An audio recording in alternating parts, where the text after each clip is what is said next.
It is 6 a.m. from the 104.5 The Zone Studios. Good morning and happy Monday. I am Justin Hawkins. In the NBA, the Indiana Pacers are the Eastern Conference champions after a 125-108 win over the New York Knicks in Game 6 on Saturday. The Pacers' 25-year NBA Finals drought is over, but they're looking to bring home Indiana's first NBA championship as they face the Oklahoma City Thunder, who are also looking for their first NBA title. Tip-off for Game 1 is set for Thursday in Oklahoma City. NCAA postseason, the Tennessee Lady Vols overcame controversy yesterday against UCLA to beat the Bruins 5-4 in extra innings and move on to the College World Series semifinals against Texas. The Lady Vols will have to beat Texas twice in order to move on to the final. First pitch is set for today at 11 a.m. If the Vols win, Game 2 will be 1:30 later this afternoon. Tennessee baseball lost last night to Wake Forest 7-6 in the Knoxville Regional Championship, but they have one more crack at it to win the regional tonight with first pitch set for 5 p.m.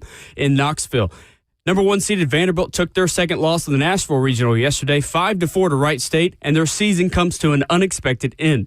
Vandy becomes the first 1 seed to not reach the regional final, and Louisville shut out Wright State 6-0 to win the Nashville Regional last night. For all your foundation repair and waterproofing needs, you've got to go to USSTN.com. Breaking news at once on your home for the Titans and Vols. This is 104.5 The Zone.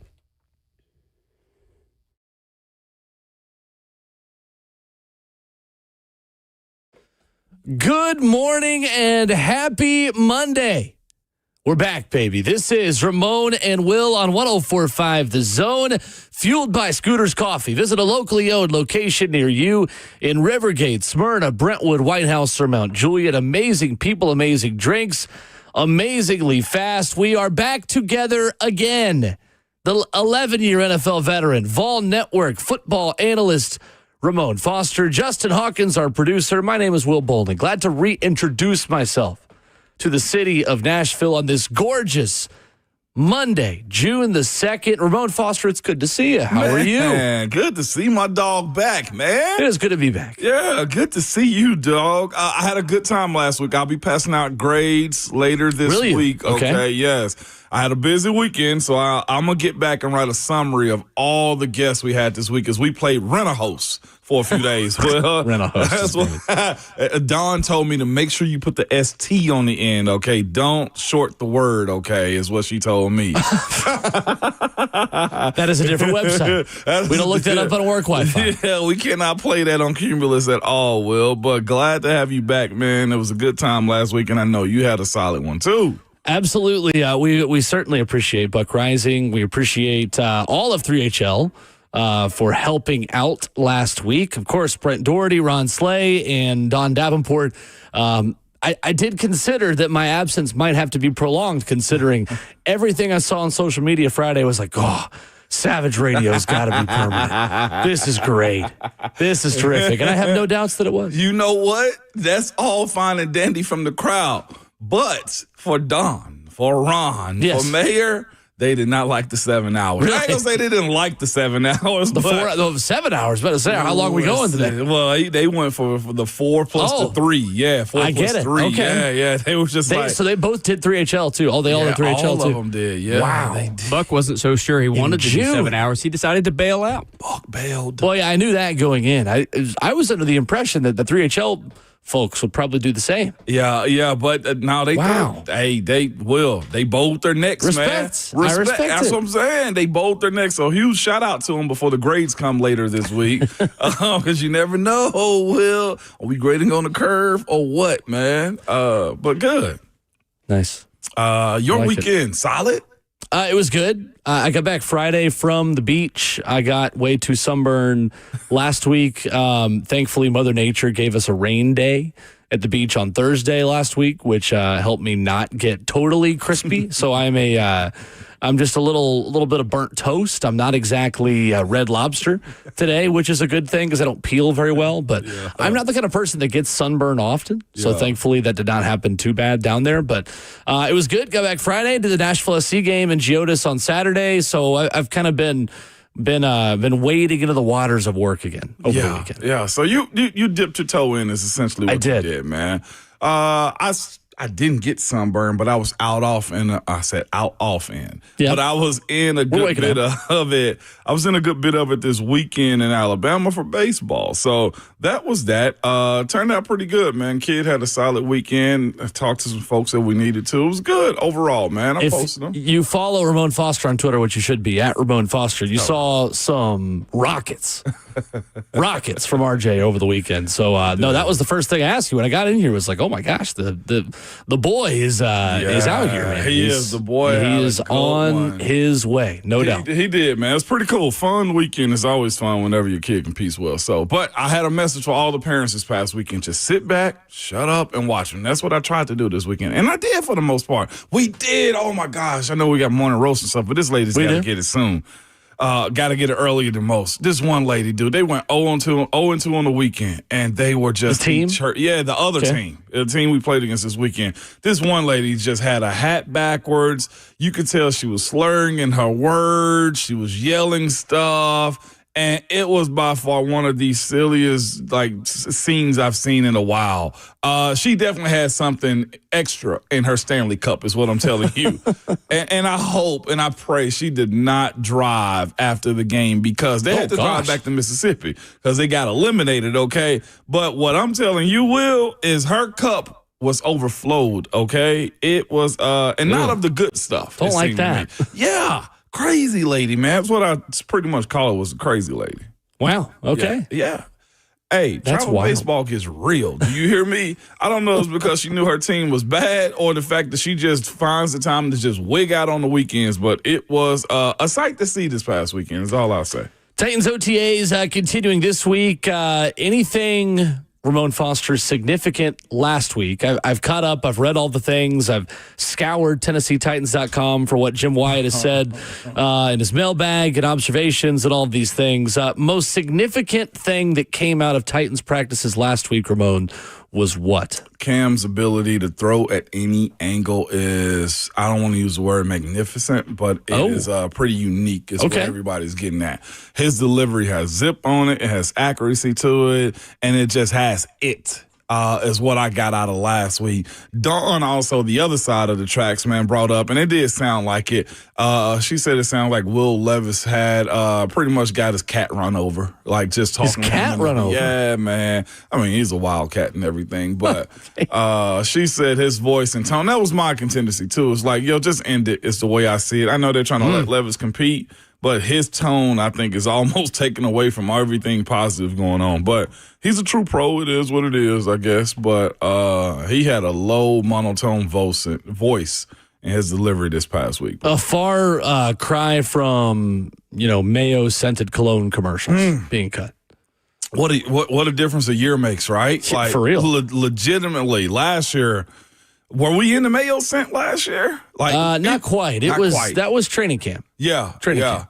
But there's a difference in a year, like legitimately. Those are the two main points. And, the Jeff conversation is always at the top of the list as it pertains to him being there or not being there. And Femi Oladejo seems to have the pop, seems to have the ability to create chaos and attention to himself in a good way from what I got. We're number 7 now. Yeah, went to a single digit.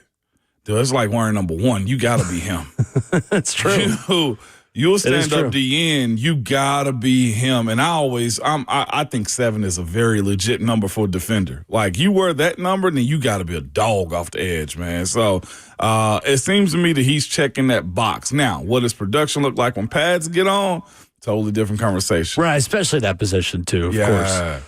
Bucky Brooks going to join us at 7:20 this morning. We're excited to have him on NFL Media. He wrote a good piece at NFL.com over the weekend about the top QB play caller duos that he is watching and some of the top ones that you should be watching as well this season. Chris Lee's going to join us at 8:20. We'd already scheduled to talk with him before Vanderbilt got bounced in the Nashville Regional yesterday by Wright State before getting to the regional final. Lots to get into, not only here locally with Vanderbilt crashing out when they did in the NCAA tournament, but also in the entire NCAA tournament, where Ramon, the people are taking victory laps who are not SEC people because it was not a banner weekend for the top of the SEC. You have 3 top 8 seeds bouncing out, including the top 2 overall in the NCAA tournament, Vanderbilt and Texas.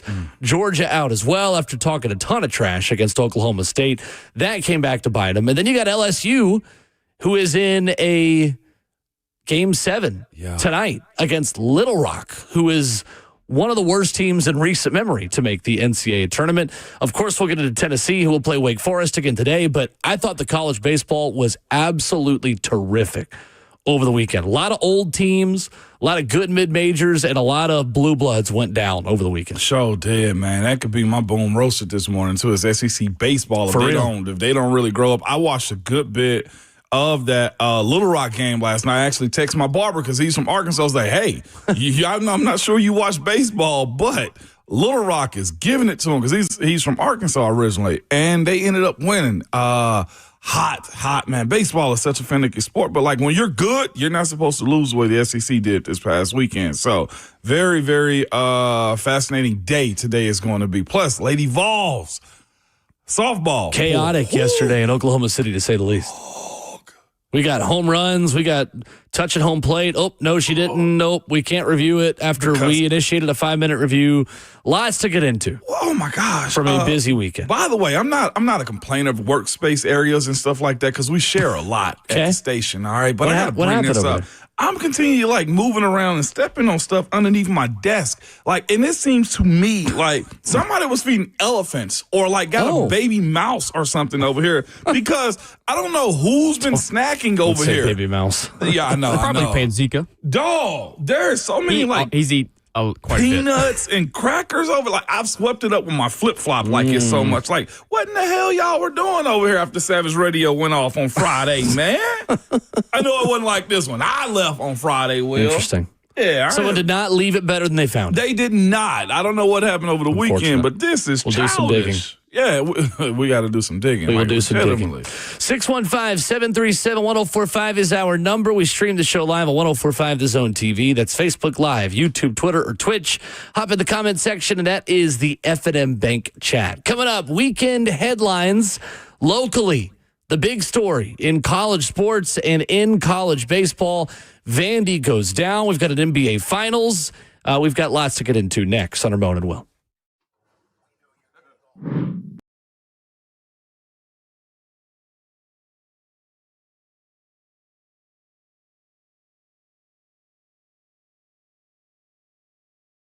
It's Ramon Foster for Secure Lawn. Good people, it is that time of the year where your grass needs to be thriving in. If you are like me, then you care a lot about your grass, man. And I got a company here that can help you get the best yard in the neighborhood. They are Secure Lawn.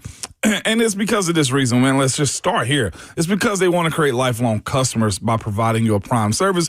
What that means is this. Their team members will be properly trained and prepared to provide you the best outcome that you can have in your yard with the right chemicals, with the right fertilizer, with the right everything so that your grass can thrive. No more weeds, no more crabgrass, no more broadleaf, none of that type of stuff, man. And just those unsightly clusters of weeds that pop up from time to time. No, absolutely not. Secure Lawn nipped that in the bud early. They're family owned and operated and local. They've been servicing Middle Tennessee for over 20 years, man. And they service all types of grass too, and residential and commercial and even athletic fields. So if you want to have the best yard in the neighborhood and just simply brag a little bit, simply call the company I trust, Secure Lawn. You can reach them at 615-893-8455 or go to securelawn.com.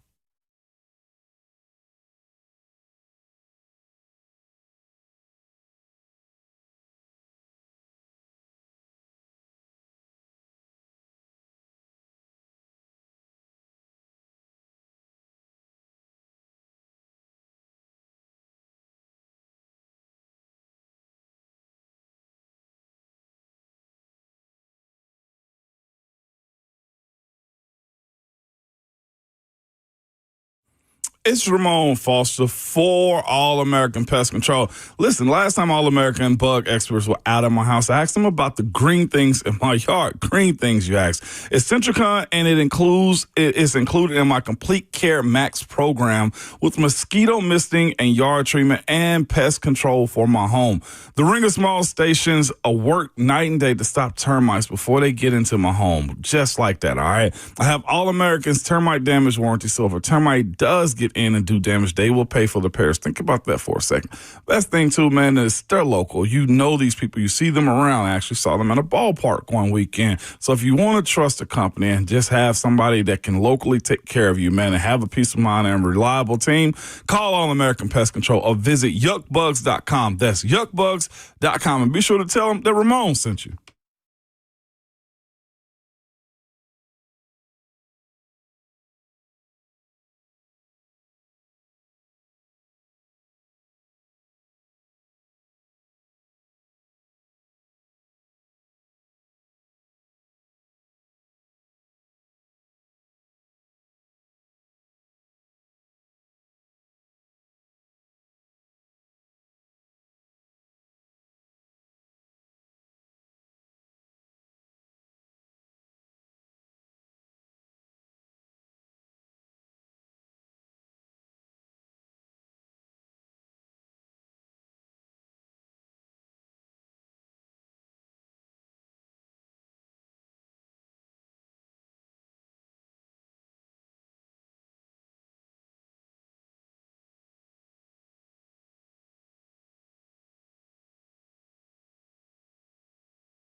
Ramon Will on 104.5 The Zone is brewed by Scooters Coffee. A good morning to have a good morning in beautiful Nashville, Tennessee.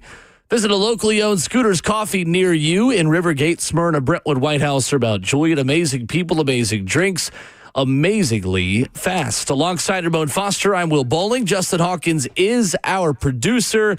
We've got a lot to get to from over the weekend, don't we? We do. I told you, too, when we went to the break right there, I was like, the first break we've made since you've been gone. Good. We had somebody ask us, hey, are you guys supposed to be doing us? Like, even the fans were like... Even listeners like, don't you guys have a commercial? Yeah. Oh, interesting. Well... I can do one thing. I'm talking about pedal to the metal. You hear me? But let's roll, man. Good. Yeah. Well, we begin here locally. Where? Wright State knocks Vanderbilt out of the NCAA tournament. The Commodores, whose season ends at 43-18, becomes the first number one national seed to fail to reach its regional finals since the NCAA baseball tournament went to its current format in 1999. This was after Vandy survived against Wright State on Friday. They fall to Louisville on Saturday night. Louisville advances to a regional final, which now they are into the Super Regional. And you get Wright State, Ramon Foster, in a rematch yesterday morning. And my goodness, the unthinkable happened. And it really followed the same script as the first game. I mean, Vanderbilt could not get a hit, could not figure out a Wright State pitching staff that was not great statistically coming into the weekend. This was pretty shocking. It was more than shocking, man. And, of course, the first part of it for me, Will, is the number one overall seed.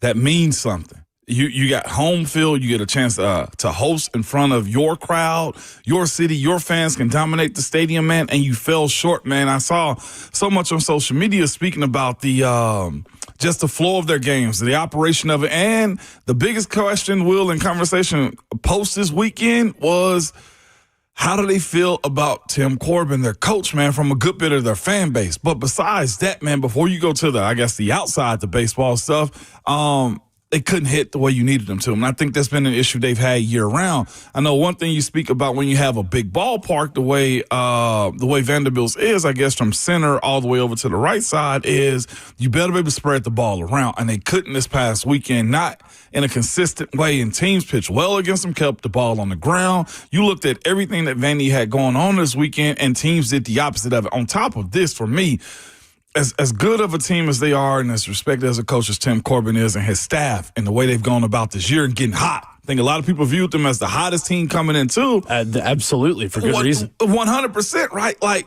they didn't have, I feel like, their stars show up. And one in particular, man, they had a big preseason. It's an awesome player. I think still a big-time prospect is R.J. Austin.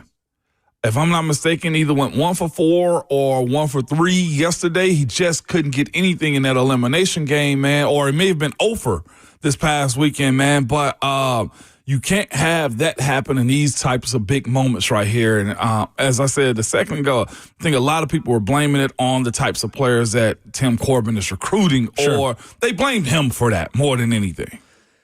Really, really heartbreaking ending for Vandy. We'll start there with Rustin Rigdon's ground rule double that if it doesn't go over the wall, scores the tying run, and we might be having a totally different conversation today. That is baseball. That is why they play 162 games in major leagues. It is why in college you get the double elimination at every stage of the pathway to a national championship, that you do have to get a little bit of luck and you got to get a little bit of fortune to get there. For Vanderbilt and for their fans this morning, unfortunately, that's not going to be the conversation because this has been their recent history in regionals. They are struggling to get out of regionals as a program. And I think that's the difficult thing, Ramon, this morning, is that it felt like Tim Corbin and Vandy had gotten over that hump, had become what they were pre-COVID again, pre-NIL and transfer portal, totally changing the game. And then at the snap of a finger, back into a pumpkin, back into exactly what you were the past couple of seasons, while other teams have embraced the new era better than you have. Mm-hmm. And I think that's where there are a lot of difficult conversations that are happening already and need to be had about Vanderbilt, because this could have been the best chance that Tim Corbin will get for the rest of his career to win a national championship. 100%. And he has the understanding of how to get there. I'm looking at the top three hitters, or the first three hitters of the lineup this past weekend against Wright State. Rustin Rigdon, R.J. Austin, and Riley Nelson. They were, Will, to that point, 1 for 13 as far as hits. You know what I'm saying? And the one hit came from a Rustin Rigdon home run, if I'm not mistaken, too. R.J. Austin was left on base 5 times himself. That's the floor of the game that they had this past weekend. Now, again, baseball is, I see Clark put in there, R.J. Austin was 0 for 12. You know what I'm saying? That's where it can't happen. It cannot happen in those moments. Yeah. Now, I know pressure and baseball is a sport of failure. I personally know that myself, just watching my sons play the game. But that is a situation right there where guys in big-time games show up in big-time ways, too. And I know it was questioned as far as Corbin and his pitching staff burning a pitcher. Connor Fennell. Yeah. Saturday night against Louisville. Against Louisville. And questions can be asked, especially when you're the number 1 overall seed going into this tournament, man. But that's the style of ball. Those can be the results sometimes when you don't have those power hitters in today's game. And I think that's the bigger difference right there with a lot of other teams that Vanderbilt has been facing as of late, is the ability to whir the big hits up and down the lineup. Right. And the philosophies may have to change, is essentially what it is. Vanderbilt, the 4th national seed to be eliminated, and they become the first number 1 to get bounced out in the regionals since UCLA in 2015. Gentry Estes put this out there yesterday before the game and said, Wright State starting pitcher enters today with an ERA of 8.90. Vandy entered the game against Wright State with a 148 batting average. Something's got to give. Well, it was the 8.9 ERA. Griffin Page giving up 2 runs on 1 hit across 8+ innings. Pretty incredible. Pretty unthinkable what happened over the weekend there. It was, and I'll tell you what's even more unthinkable. What was it, after that Friday loss? Just the conversation. That's how you know frustration sets in right there when you hear the response that you did from Coach Corbin. It's I don't know if I've ever heard him be in that spot. On Saturday, bad. On Saturday. Very, very fascinating approach to it, man. Kind of shocking, I'll be quite honest with you, but I get it. Emotions takes over most of us as it pertains to how we react to stuff like that. Well, this was Tim Corbin. Here's the audio Ramon is referencing from Saturday night. So Connor Fennell was the pitcher that I think a lot of fans and a lot of us believed was going to be ready for a Saturday start for Vandy. Tim Corbin puts him in with a deficit against Louisville to try to keep it where it was, and I was a little salty after the game on Saturday night.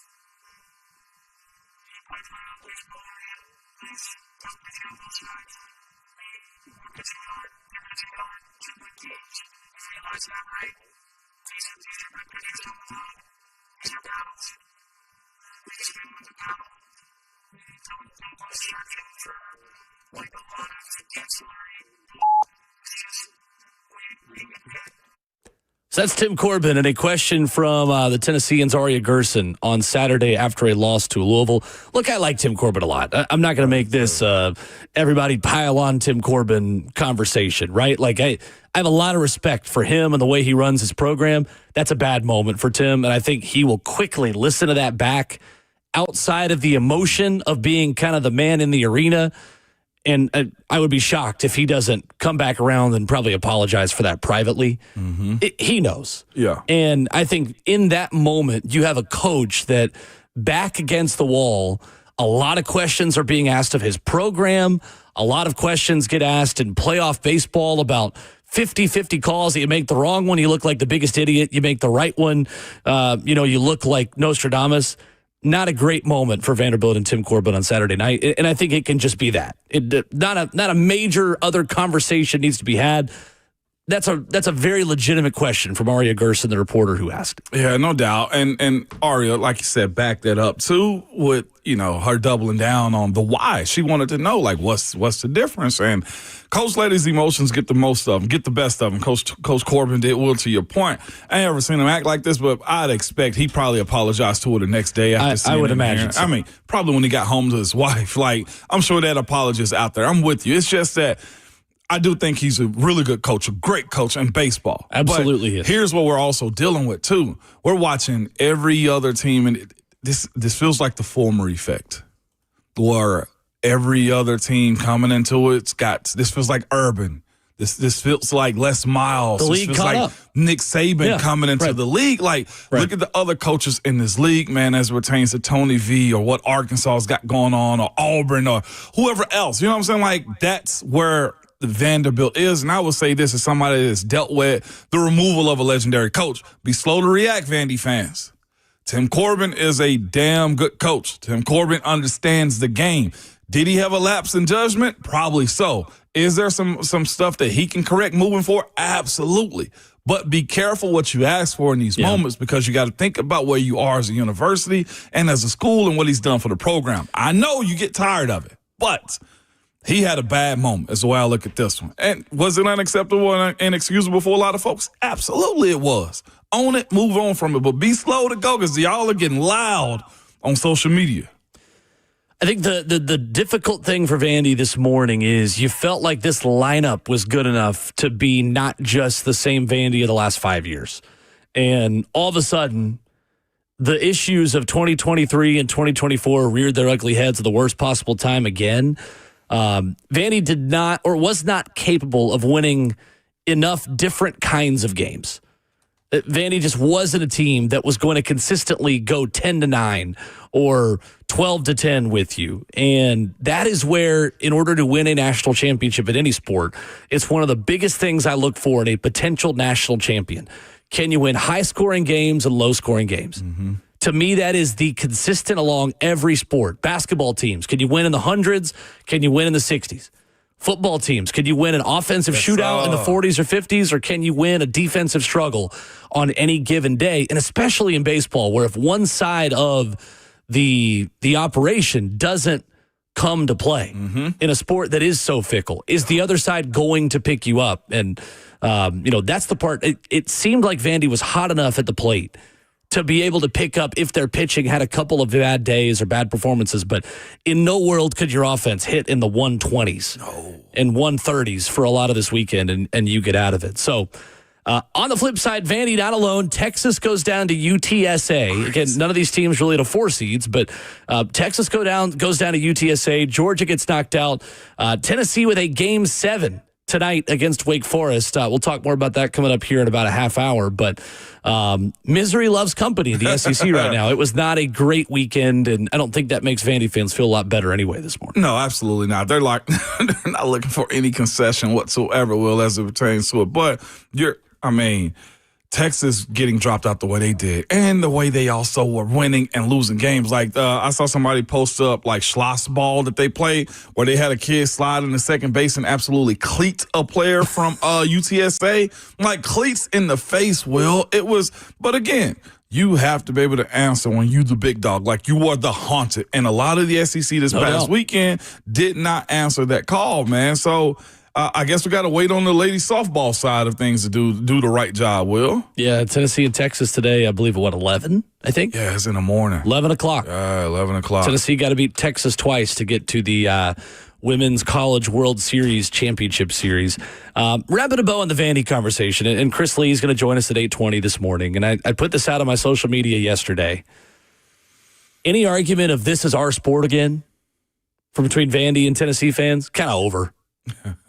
You can't really take back the sport. You can't have the, you had a nice little run, little brother, we're back. Like, now that you're out to Wright State, and I know Tennessee might not even get out of its region anyway, but you get kind of a buffer just winning a national championship. And it's been a little bit now for Vandy. It's not been ancient history. It's been 2019.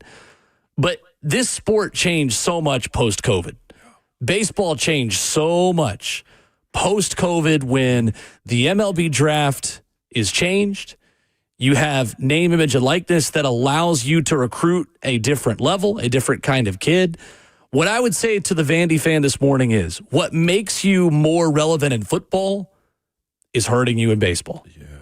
And the playing field being evened where you can go get a Diego Pavia, where you can go get an offensive line with name, image, and likeness to block for Diego Pavia. That curve that's flattening out just a little bit for power conferences, the shoe's on the other foot in baseball.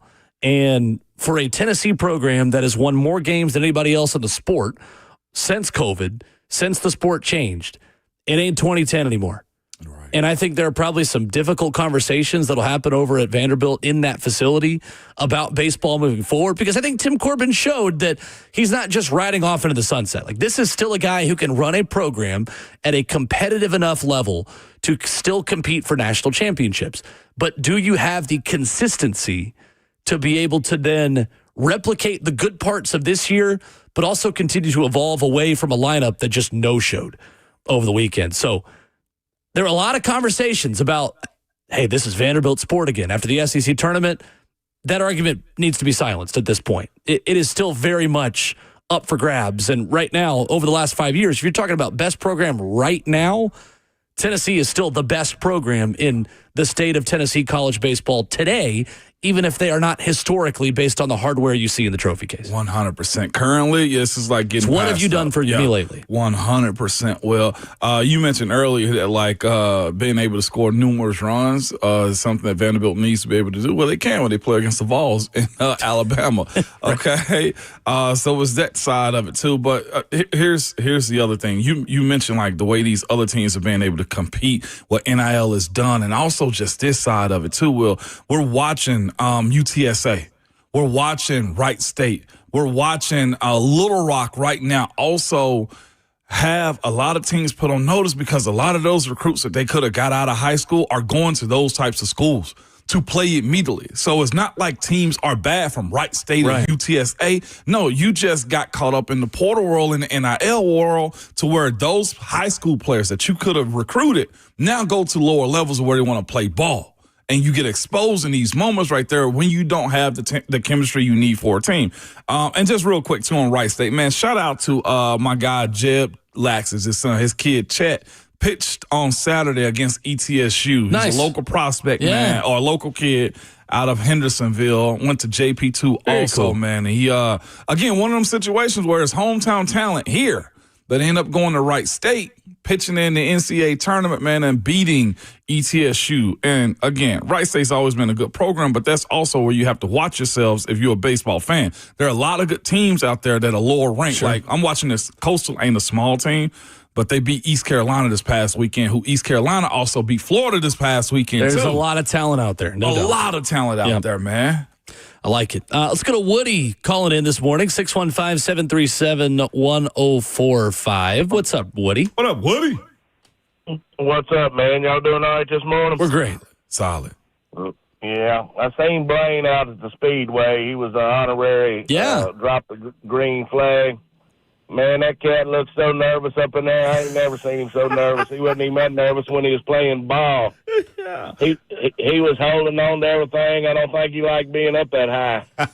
I don't know if I would either. Thank you, Woody. Appreciate the call. Woody, I heard Blaine this past Friday speaking about him going down there and whatnot, man. So it looked like a good time. And also the driver that 3HL had on our show, I think Blevin.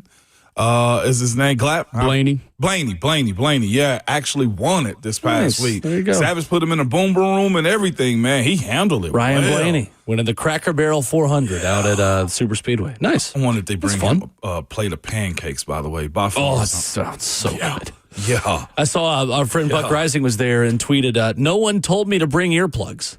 Buck, buddy, that's like the first thing they tell you. The first thing you do. You need some better friends. Yeah, he does. Well, Bert was out of town. Oh, well, there you go. That's his NASCAR expert right there. Yeah, that'll do it. Bert was out of town. How can you work with Robert Walsh and not know to just wear earplugs. Does that make the morning roast right there? Like, it might be our first one. You're right. Like, I've never even gone to one, and I know that's the case. 615-737-1045 is our number. We have got an NBA Finals. We've got an overwhelming favorite. Some of the betting numbers for who wins the NBA Finals, egregious. We'll talk about that coming up in just a moment. Plus, a former Titan might be on the move, and maybe to Ramon Foster's old employer for 11 years in the NFL. We'll talk about that next.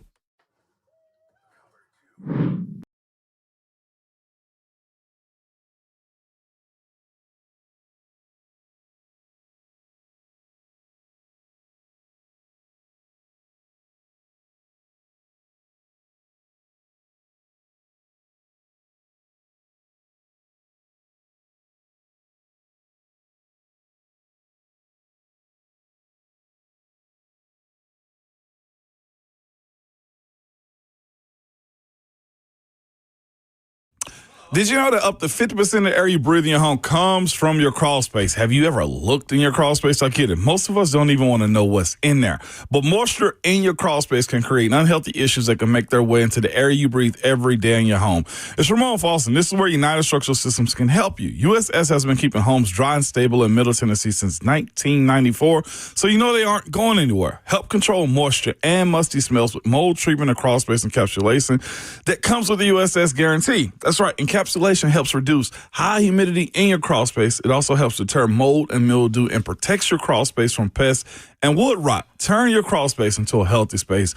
Reach out to the company I trust for all your foundation repair and waterproofing need, and that is USS. You can reach them by going onto the website at USSTN.com. That's USSTN.com, or call them 615-488-7855. United Structural Systems.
Ramon and Will at 104.5 The Zone is brewed by Scooters Coffee. Visit a locally owned location near you in Rivergate, Smyrna, Brentwood, White House, or Mount Juliet. Amazing people, amazing drinks, amazingly fast. The Indiana Pacers as a ride into the sunset, Ramon Foster, for the NBA on TNT. Their first NBA Finals in 25 years Saturday. They beat the New York Knicks 125-108. Pascal Siakam winning the Larry Bird Trophy as Eastern Conference Finals MVP. We got an NBA Finals set, Pacers and Thunder. Yes, sir, man. Good series, too. Whenever the Pacers went into New York and won that back-to-back the way they did, they stole two inside of the Garden. There was nothing they could do. Like, the Garden, you know what I'm saying? Well, sounds literally like Boston Garden, but we'll allow it. It's all Northeast. It's all the same. It's all good. But what's crazy is, man, they had Spike Lee making trips to Indiana. He's never even done that before. Like, that's what that series was. It was good, man, but not just that, man. Guys showed up. I did think Pascal Siakam or Tyrese Halliburton could have gotten it. That triple-double I thought would have gave it to Tyrese Halliburton. There was an image, or there is an image out there of him kind of shaking his hands thinking he's getting the Western Conference MVP and everything, but here's the thing about it. You can't go missing in games is essentially what it was. And he did, I think, one or two times where they had to lean on Pascal Siakam. And I mean, in an elimination game, he had 31. Tyrese Halliburton had 21. So that's just how it goes sometimes. I'm glad they didn't play the politics side of things. But here's the other side. Tyrese Halliburton is still beating those, he got voted by his peers one of the most overrated stars in his league. Now, they can shut up a little bit now because his team made it to the championship, to the finals. Sure. But they've got a real good squad. He's Tyrese Halliburton. I'm a fan of him. I do think he's him, but he played a little bit of a role in games, and he can't take a back seat in situations like that. But a real good team. As much as we talked about Vandy this morning, but shout out to Aaron Nesmith also making it to the finals. That's big right. for him. So it should be a good one. It will not be highly televised or rated. No, it won't be. But it's good.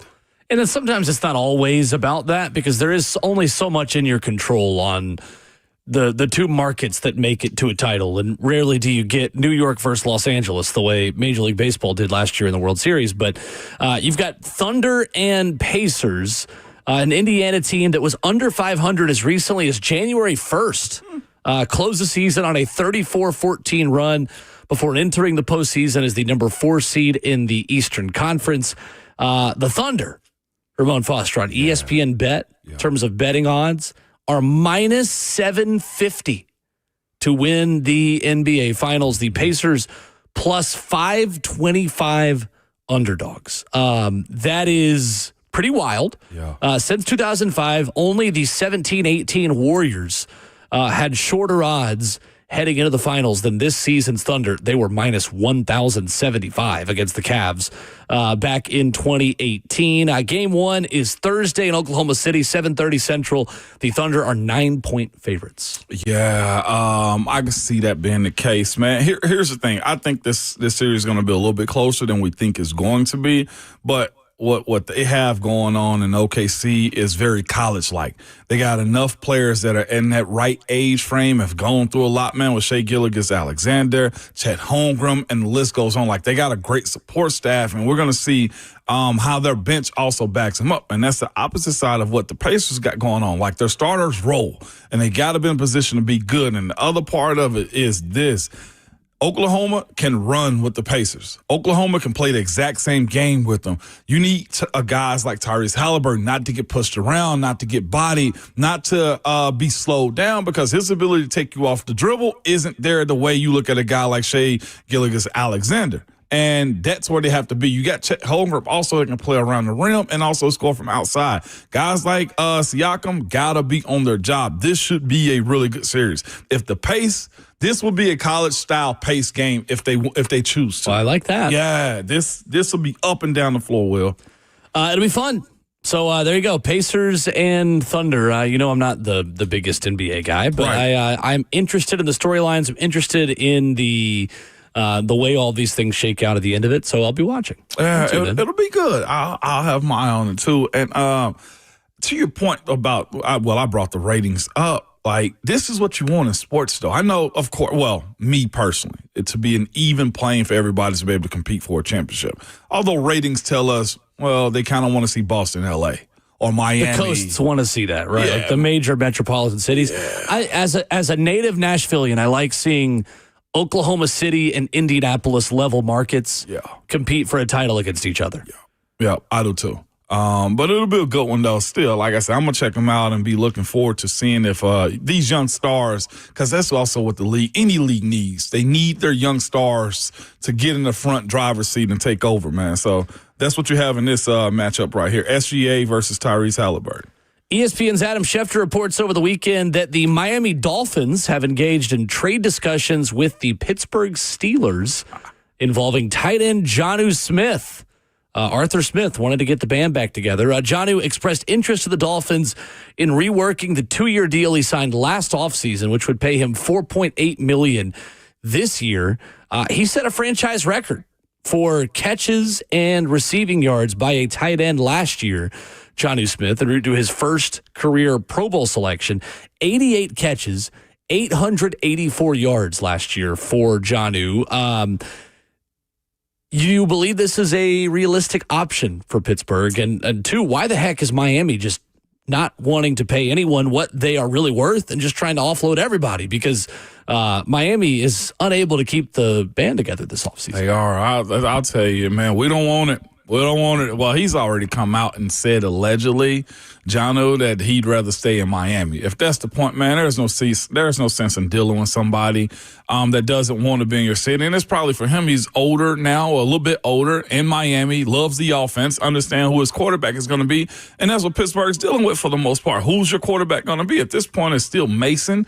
Or, I mean, you may have Aaron Rodgers come in. It's just a little instability there, I feel like. And doggone it, it's Miami. Like, I do think that is playing a part into this decision. And I know he loves Arthur Smith and has done well with Arthur Smith in his offense. But Pittsburgh is very unstable offensively right now. So professionally, I get it.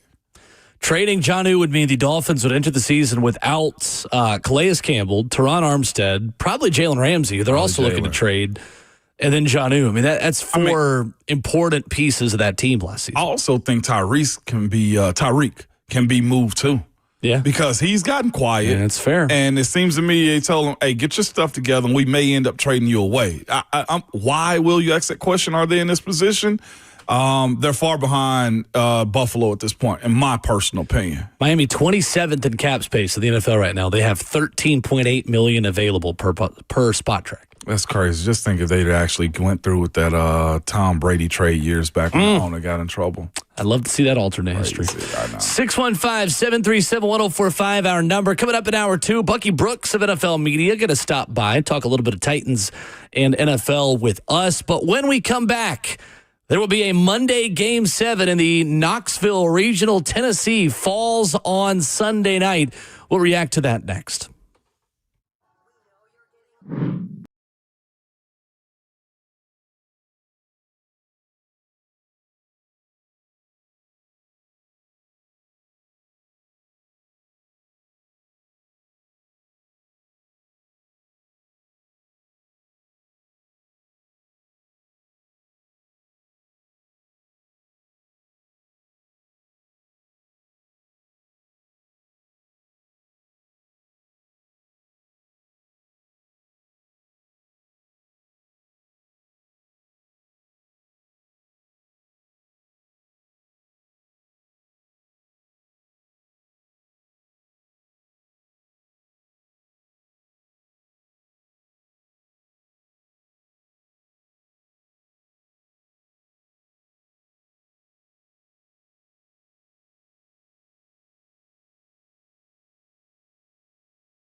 It is 7:02 from the 104.5 The Zone studios. Good morning and happy Monday. I'm Justin Hawkins. In the NBA, the Indiana Pacers are the Eastern Conference champions after a 125-108 win over the New York Knicks in Game 6 on Saturday night. The Pacers' 25-year NBA Finals drought is over, and they're looking to bring home Indiana's first NBA championship as they face the Oklahoma City Thunder, who are also looking for the first NBA title. Tip-off for Game 1 is on Thursday in OKC. NCAA postseason, the Tennessee Lady Vols overcame controversy against UCLA yesterday, beating the Bruins 5-4 in extra innings and moving on to the College World Series semifinals against Texas. The Lady Vols will have to beat Texas twice today in order to move on to the final. First pitch is set for 11 a.m. If the Vols win, Game 2 will be at 1:30 p.m. later this afternoon. Tennessee baseball last night lost to Wake Forest 7-6 in the Knoxville Regional Championship, but have one more crack at it with a Game 7 regional tonight and a super regional berth on the line with first pitch set for 5 p.m. this afternoon. Number 1 seeded Vanderbilt took their second loss in the Nashville Regional yesterday, 5-4 to Wright State, and their season comes to an unexpected end. Vandy becomes the first 1 seed to not reach the regional final, and Louisville goes on to shut out Wright State 6-0 to win the Nashville Regional.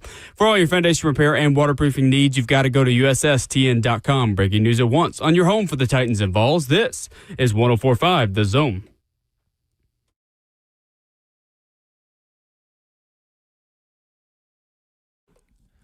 Ramon and Will, 104.5 The Zone is fueled by Scooters Coffee. Locally owned near you in Rivergate, Smyrna, Brentwood, White House, or Mount Juliet. Amazing people, amazing drinks, amazingly fast. We roll into hour 2 this morning, streaming live at 104.5 The Zone TV, Facebook Live, YouTube, Twitter, or Twitch.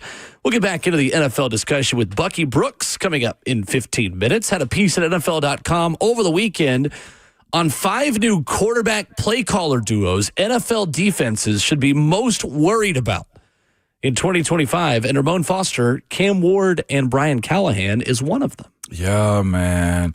I'm fascinated by those two working together. I think you'll probably, hopefully you'll see a more concentrated detail. More concentration and detail to the play calling because of what Cam Ward's capable of. And I can't wait to hear Bucky Brooks speak about that, too, in our next segment with him, man. Bucky, by the way, super cool dude. Met him down in Jacksonville. Nice. We exchanged formalities in, man, so I'm glad to have him on the show. I'm glad something good came out of going to Jacksonville. Bucky. Hey, what's wrong with you, man? It ain't even football season. I'm refreshed, baby. I'm locked in. The locked-in department called and said, I'm the mayor now. I'm in charge. You're back. We're so back. We've never been more back. Never been more back. My skin tearing, my hair long, my fans who've been so patient.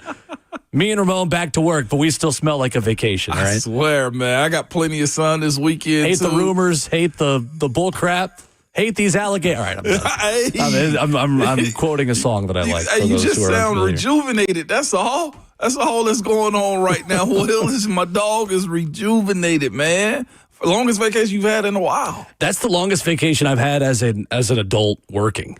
I've never taken a full week off. I took most of a week. 2 years ago to go to London? Yeah. But I think that was like a half week. But it was great. But now we're back. It was a good time. Played a lot of bad golf, so on brand. It does. It feels weird, like being off like that. By the way, going into Memorial Day weekend was the longest weekend. I almost forgot I had a job coming back on Tuesday. No, I know. I opened the microphone this morning. I was like, do I know how to do this? Yeah, no, seriously. It gets Some would like say that. I never did. Yesterday, that's all right. We've had a lot of people missing Savage Radio this morning. My only critique of the station is that I wish they'd put Slay on Wednesday so we could have had a little bit of an off-ramp. Going straight from Slay to me, I'm sorry, guys. Like, I know. I know. Sometimes we just do. By the way, I had a cookout this weekend you brought up to me at Zeph's house.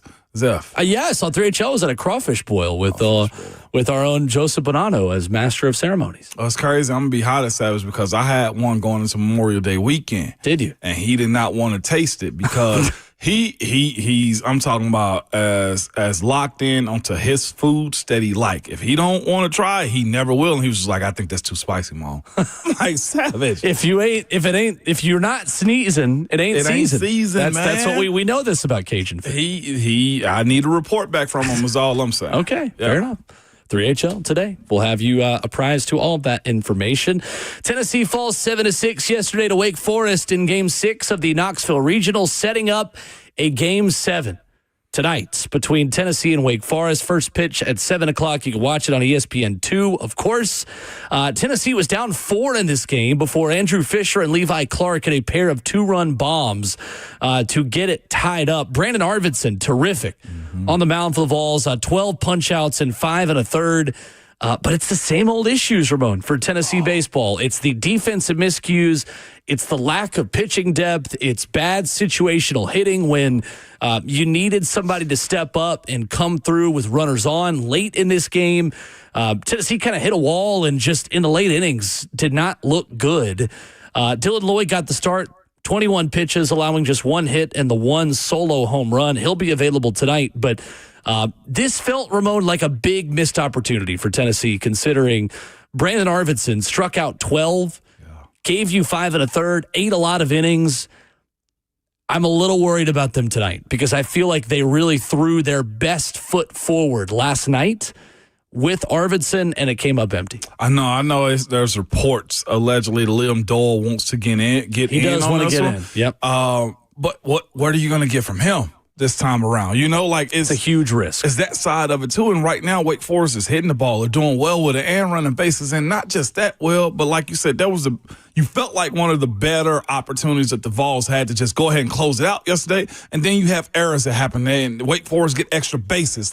It's that side of it that they have to clean up for. As much good as they do at the plate and how much talent they got off the mound, those small mistakes, man, they continually make are just really abusing them at moments. So pitching has to be really good, considering that they can hit the ball well, Wake Forest that is. Pitching has to be, I think, the biggest thing going into it because you don't want the balls leaving the park this tonight. Going to be tough for Tennessee, who does have Tegan Kuhns available, the Sunday starter for most of the season. The Kennesaw State transfer Tanner Franklin has not pitched at all this weekend, so he will certainly be fresh and available for this one. You've still got some other guys who could come back. Yesterday, Tony Vitello pointed to Andrew Fisher when asked about who was in his ear about pitching. Yeah. He points to Andrew Fisher, goes, his idiot lefty friend, talking about Liam Doyle, which is hilarious. From Tony Vitello last night, who I don't know if he's totally feeling the pressure still of the moment. But look, this has been a weakness for Tennessee. Tennessee has not won a series or a Game 3 since they went to Oxford. Since they played Ole Miss, and consistency is this team's problem. And to be quite honest with you, they've got to prove to me that they can close out a weekend with a win and close out a weekend playing their best, because they've done this all year. They'll start off strong, they'll put themselves in position, and then they'll fold. This team, when their backs are against the wall. Let's see. Can you rise to the occasion tonight, Tennessee against Wake Forest, and get back to a super regional, which you've done every year since COVID? You mentioned it earlier, like the good teams. They win big, they win small, they win on one side of it versus the other, and this has been very problematic for the Vols. And just listen to it. Like you said, Brandon Arvidsson was lights out good yesterday, though, too. It's fantastic. But the support you have to have in the field from all of your defense has to be there. His job on the mound he took care of, and just capitalizing on your relievers coming in, too. That's the other side of it, walking guys to a win and whatnot. So that sucks for Nate Snead going into that one last night, too, a guy that should have been clutch. And here's the thing, too, you can throw gas. You can light folks up. Yep. But eventually, if that ball doesn't have any movement on it, and I'm not at that plate, so I didn't see it, but Wake Forest found a way to time him up, to line him up, man, and make some plays, and that pressure went back to the Vols. They were sitting in the driver's seat, Wake Forest was, and that's what they do. They have a whole lot of pride coming out of it, too, coming from the ACC. And of course, as loud as the Vols are, this is what happens in these moments right there. Also, the conversation that the Vols were hosting, I think they were the host team, the home team once. And this one, if I'm not mistaken, happened once all weekend. Once all weekend. That's kind of weird. But, of course, you play the cards that you're dealt, and you move forward accordingly. This is a big one. For as much as Vols fans are talking about what happened on the West End with Vanderbilt, and just the SEC in general, you need to do your part tonight. Have to. No doubt.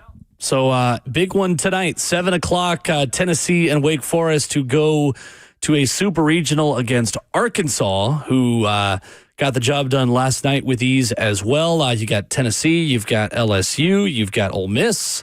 A number of SEC teams still going today in what is going to be a fun conclusion to a chaotic weekend, to say the least, in college baseball. 615-737-1045 is our number. Coming up, we will be joined by Bucky Brooks of NFL Media. Had some very nice things to say about Cam Ward and Brian Callahan over the weekend at NFL.com. We'll ask him about that, talk some Titans and NFL with him next.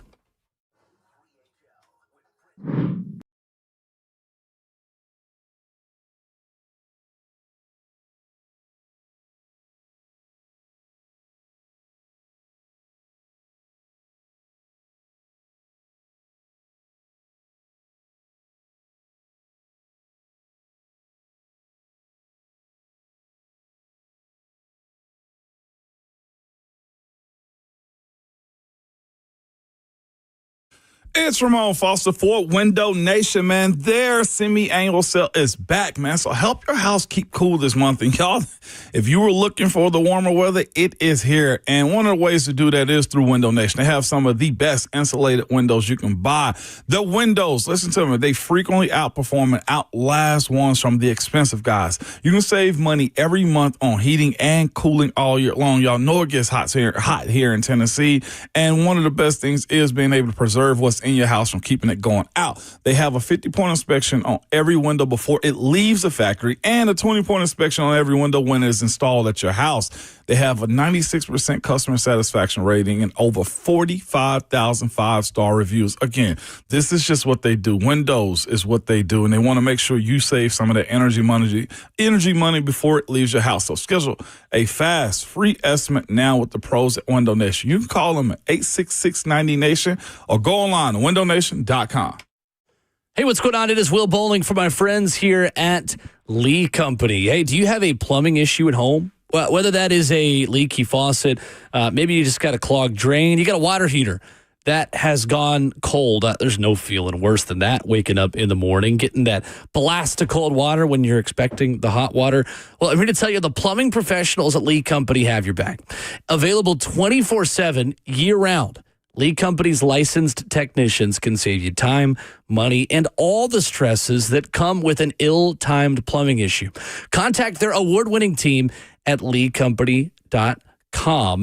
That's 615-567-1000. Lee Company's got 14 community locations. They're here in Tennessee, Kentucky, and Alabama. I love working with folks that have been trusted for a long time in this community. Lee Company's been doing it since 1944. Give them a call, 615-567-1000, or check them out online at leecompany.com. That's Lee Company, all you need.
Ramon Will at 104.5 The Zone is fueled by Scooters Coffee. Visit a locally owned location near you in Rivergate, Smyrna, Brentwood, White House, or Mount Juliet.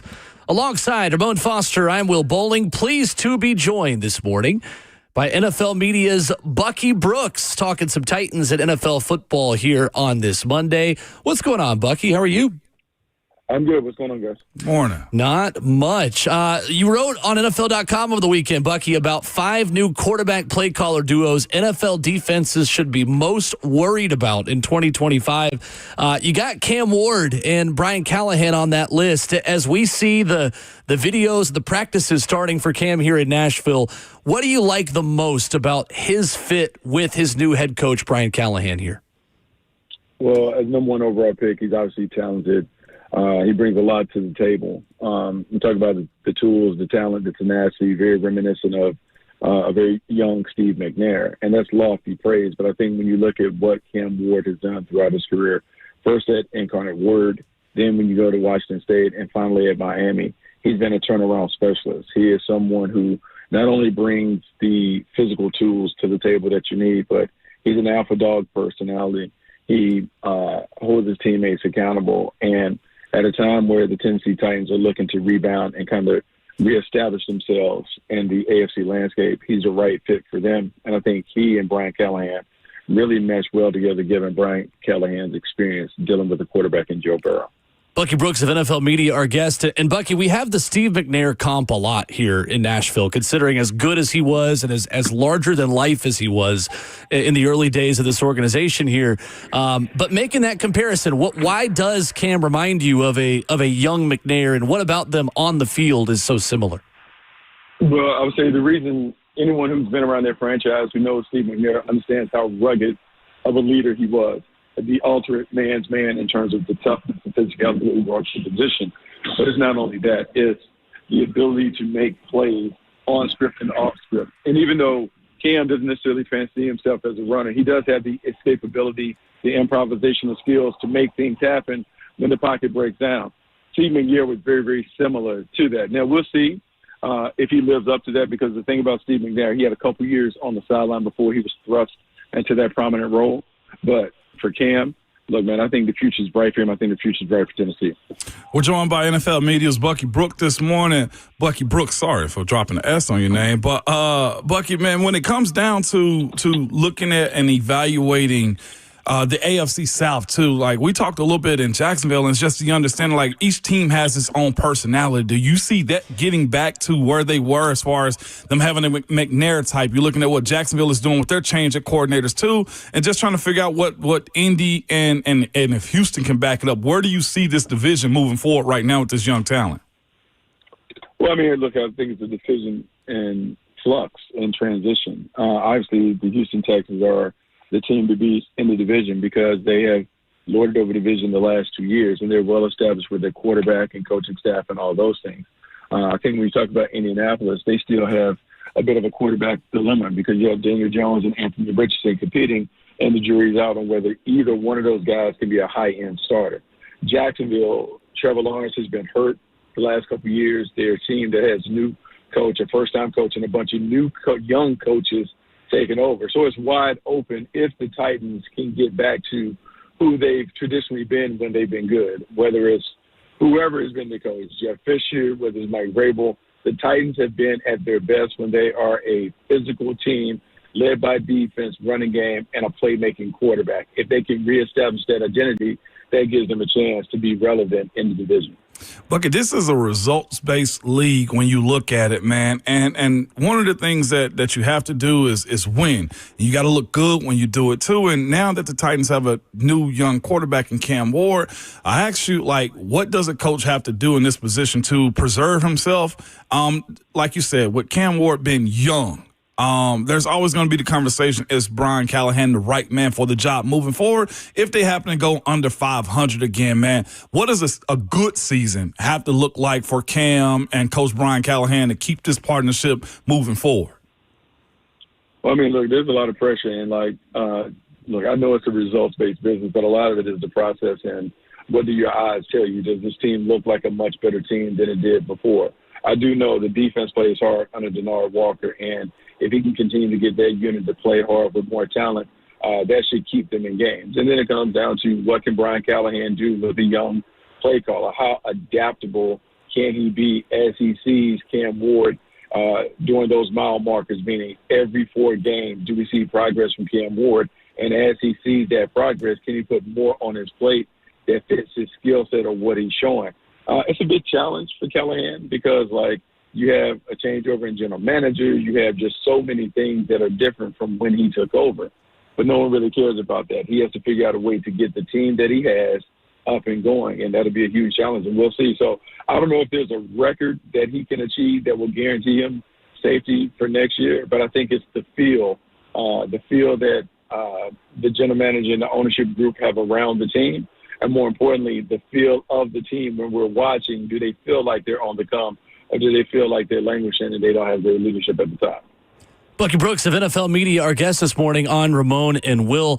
So, Bucky, how much success can Cam Ward have running that Joe Burrow system and Brian Callahan's system in Cincinnati? How many changes do you think Brian will need to make for his new quarterback in Cam Ward? Well, he's going to have to make significant changes because Joe Burrow is an older quarterback now, and the things that Joe Burrow was able to do at the end of Brian Callahan's tenure, you can't expect Cam Ward to come into the league and do. And the similarities in their games are not necessarily like, hey, they're going to do exactly what Cincinnati did because Joe Burrow's better when you put 5 out and a route and you let him pick apart the defense, whether they're bringing pressure or not. It's more so the talent that they bring to the table, the point guard ability to distribute and get the ball out to playmakers. But before we can put it all on Cam Ward, we got to make sure that he has the synergy and the connection with Calvin Ridley and others that are on the perimeter. And when you look at the team, like Tyler Lockett will help them, do they have enough gas? Do they have enough to kind of help him elevate the offense? Because Cam Ward can't do it alone. Everyone around him is going to have to be able to pitch in and make key contributions. And then it comes down to, do you really feel like the Titans have enough on the perimeter to get this offense to playing at an upper echelon level?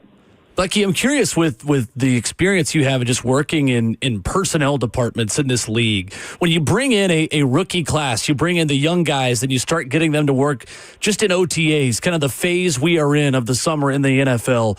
What do you want to see to kind of make you feel proven right when you bring in guys and you kind of get that first opportunity to all put the helmet on, and maybe not pads yet, maybe not it's not full football, but what do you hope to see kind of in this phase, just as a personnel person in this league, to feel good about the moves you've made in the offseason?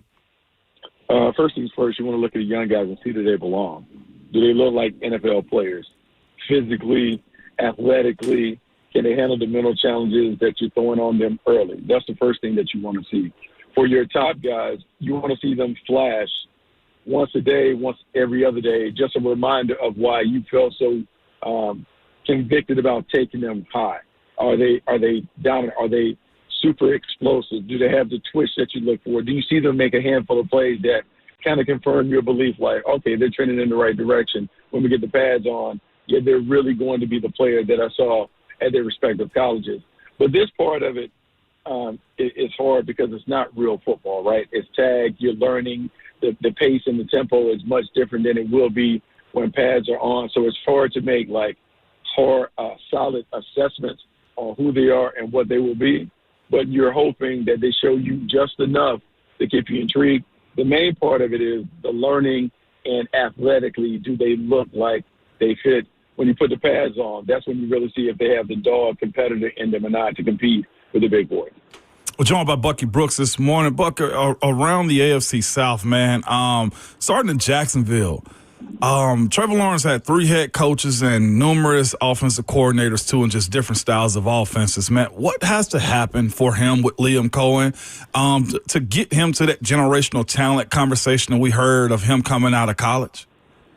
Well, one, we're going to throw the generational talent thing out. I think sometimes leading into the draft, we make these wild proclamations and assessments and assertions that guys can't live up to. I would say that Trevor Lawrence has the potential to be a top quarterback. He has the potential to be a top 5, top 10 quarterback, but he has to play at that level. And regardless of being the number 1 overall pick, it's time. it's time for him. We've put it on everyone else in terms of like the coaches and swap coaches and those things. But sometimes your elite players are capable of overcoming the coaching. And with a $275 million extension that kicks in next year, they need him to get it right. And so Liam Cohen, who did a really good job with Baker Mayfield last year, has to find the sweet spot in terms of what plays, what concepts, what things really suit Trevor Lawrence's skill set, and are the weapons around him good enough to allow him to do what he does really, really well? I would say yes. We got to see it play out. I'm intrigued by how Jacksonville is going to manage Travis Hunter. They re-released some clips this past weekend on social media. His route run looks crisp. He looks like the athlete that everybody said it would be that could play wide receiver and DB. Where would you set him at first? Would you try to help out Trevor Lawrence, or is he that dynamic to where he can also play, whether slot or outside on packages too, or will you just focus offensively for Travis Hunter? I think you can see him play a role that we typically see on Friday nights in high school football. I won't call him a two-way player. I would call him a man-and-a-half player, meaning he's going to start on offense. He is probably going to be your every-down wide receiver. And then on certain situations, you'll see him travel to the field to play defense, whether that's your nickel and sub packages, whether that's third down or gotta-have-it situations. He is going to be on defense in key moments for this team. The thing that helps him is Jacksonville is transitioning to more of a zone-based team, more of a vision and break defense, which really plays well because the best thing that Travis Hunter does is he has tremendous instinct and ball skills as a wide receiver and as a DB. So to me, the transition is not going to be as hard if they were trying to make him a lockdown, shutdown corner while also expecting him to be a wide receiver 1 or wide receiver 2 on offense. I think the role being a part-time defender will be just enough to kind of satisfy his demands while also giving them the most bang for their buck. Do you kind of see this kind of turning into something moving forward in the NFL where guys are going to elect to want to be this? Because to your point, we see this coming out of high school as they're labeled athletes, right, at times. Is this the first of many moving forward, considering Travis did it or is going to do it so well? I think first thing would be to look at the collegiate game and see if we see more guys kind of demand that, more your 4 and 5 stars kind of make that a part of the equation when they elect to go to a school. Hey, I want to go to your school, but I want to play on both sides because I want to showcase my ability to play offense and defense. If we get more of those guys playing it like Travis did full-time at the collegiate level, absolutely it will happen. We've seen guys do this before. Remember, Miles Jack, longtime linebacker for the Jacksonville Jaguars, was offensive rookie of the year in the Pac-12 on offense and defense as a running back and linebacker. So they're guys who possess the talent. But, man, we're a little nervous and skittish in the NFL when it comes to that guys are going to get hurt. But I do think if more guys make it commonplace in the collegiate game, you'll see it become more common in the pro game. Bucky Brooks of NFL Media, our guest. Bucky, elsewhere in the AFC South, Nick Caley brought in to work with C.J. Stroud in Houston. And just a little bit ago, we were talking about Bobby Slowick for head coaching openings. Then he's let go by Houston just about a year later. How much pressure is on C.J. Stroud there? And are you buying that the Texans can get back to the best versions of themselves on offense with a reworked offensive line this year? Look, man, I think they can. I think C.J. Stroud is special. I think he was very unique in terms of having the year that he had as a rookie. And despite the struggles last year, I still think he has the potential to be consistently talked about as a top 5 quarterback. The thing about it, Nick Caley comes over. How much do they change in the offense? How can he come up with the answer? Because I think a big part of the Bobby Slowick issue was in the league, and Ramon can speak to this, the first time around, everyone gathers what you're doing. The second time around, they adjust to what you're doing. The third time around, you better adjust to the adjustments or the book is out on you, and every week you're going to see those same things until you resolve them. Does Nick Caley have a deep playbook and a deep call sheet and the adaptability and imagination to deal with the counters that are on the horizon when they deal with the Houston Texans? I think a lot of it is more on Caley than C.J. Stroud, even though he needs to get back to being that aggressive, fearless gunslinger that we saw his rookie season. Bucky, moving up north to Indy real quick, though, too.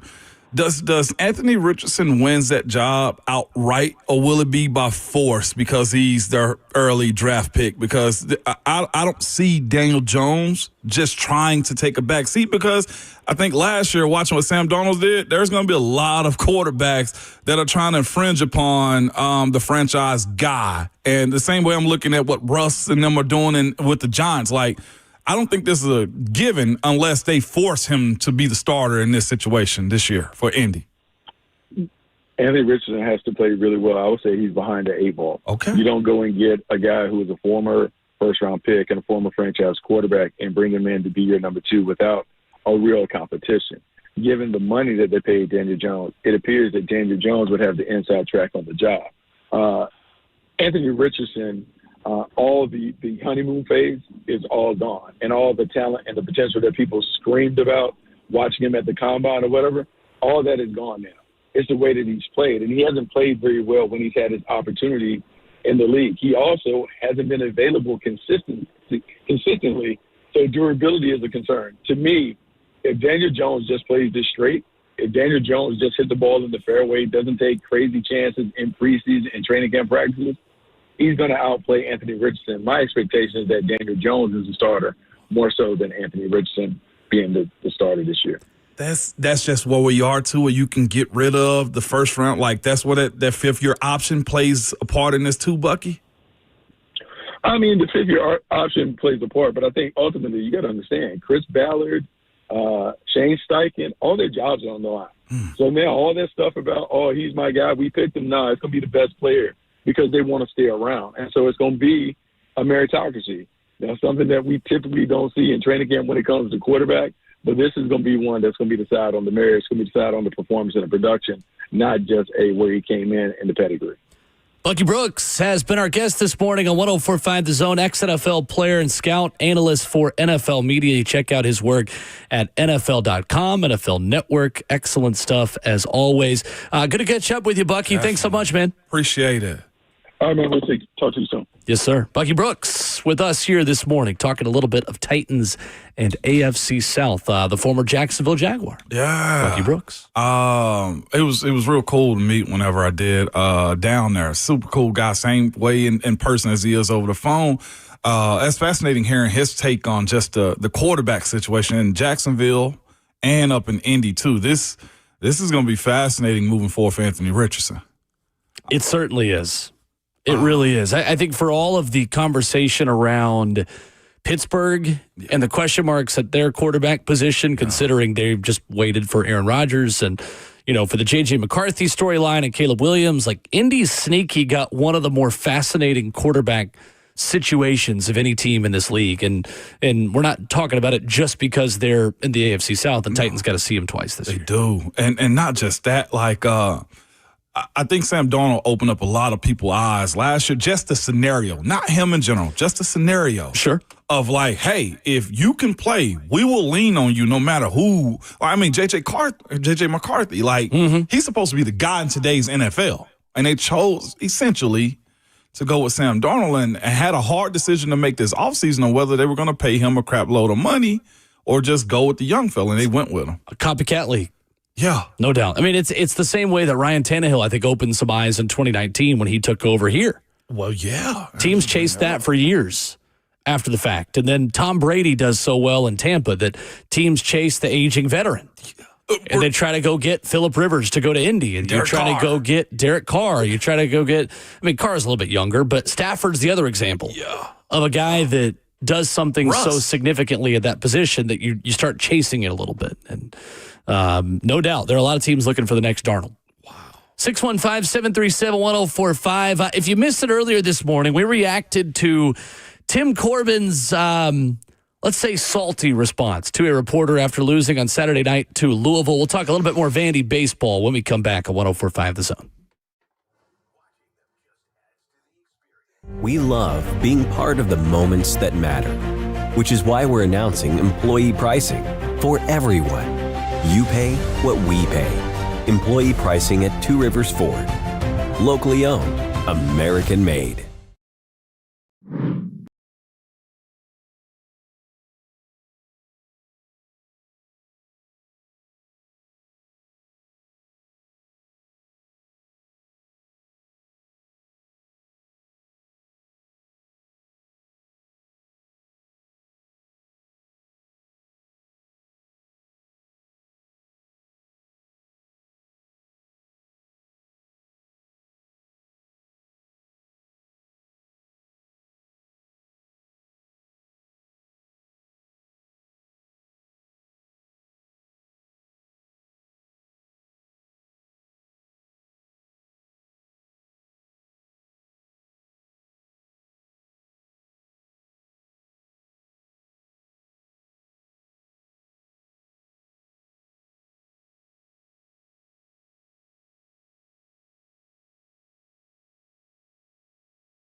Ramon Will, 104.5 The Zone, wrapping up the first half of the show. And Nashville, we're here to tell you this is more than a match. It is the countdown to history.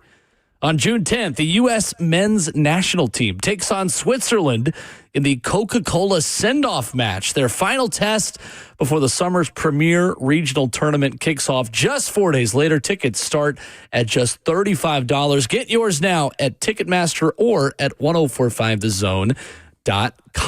I will be in attendance for that one. 8 days until the U.S. men's national team descends on Nashville to take on Switzerland inside Geodis Park. Yesterday, Vanderbilt baseball season ends at the hands of Wright State, but Saturday night, Tim Corbin made some headlines. A lot of people reacting to this audio, to the question from Arya Gerson of the Tennessean about how he distributed some of the innings against Louisville, namely putting Connor Fennell out there instead of starting him for Sunday's game.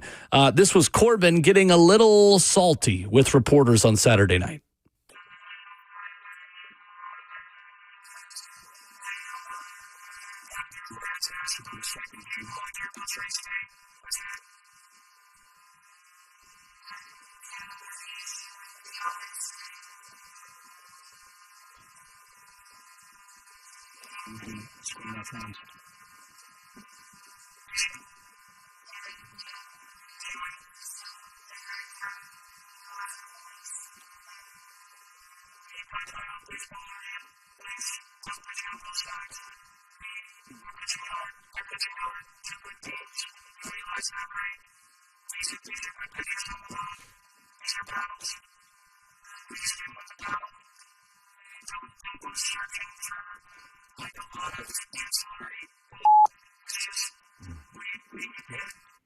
As Tim Corbin Saturday night after Vanderbilt's loss to Louisville, and they would crash out the next day to Wright State. Yeah.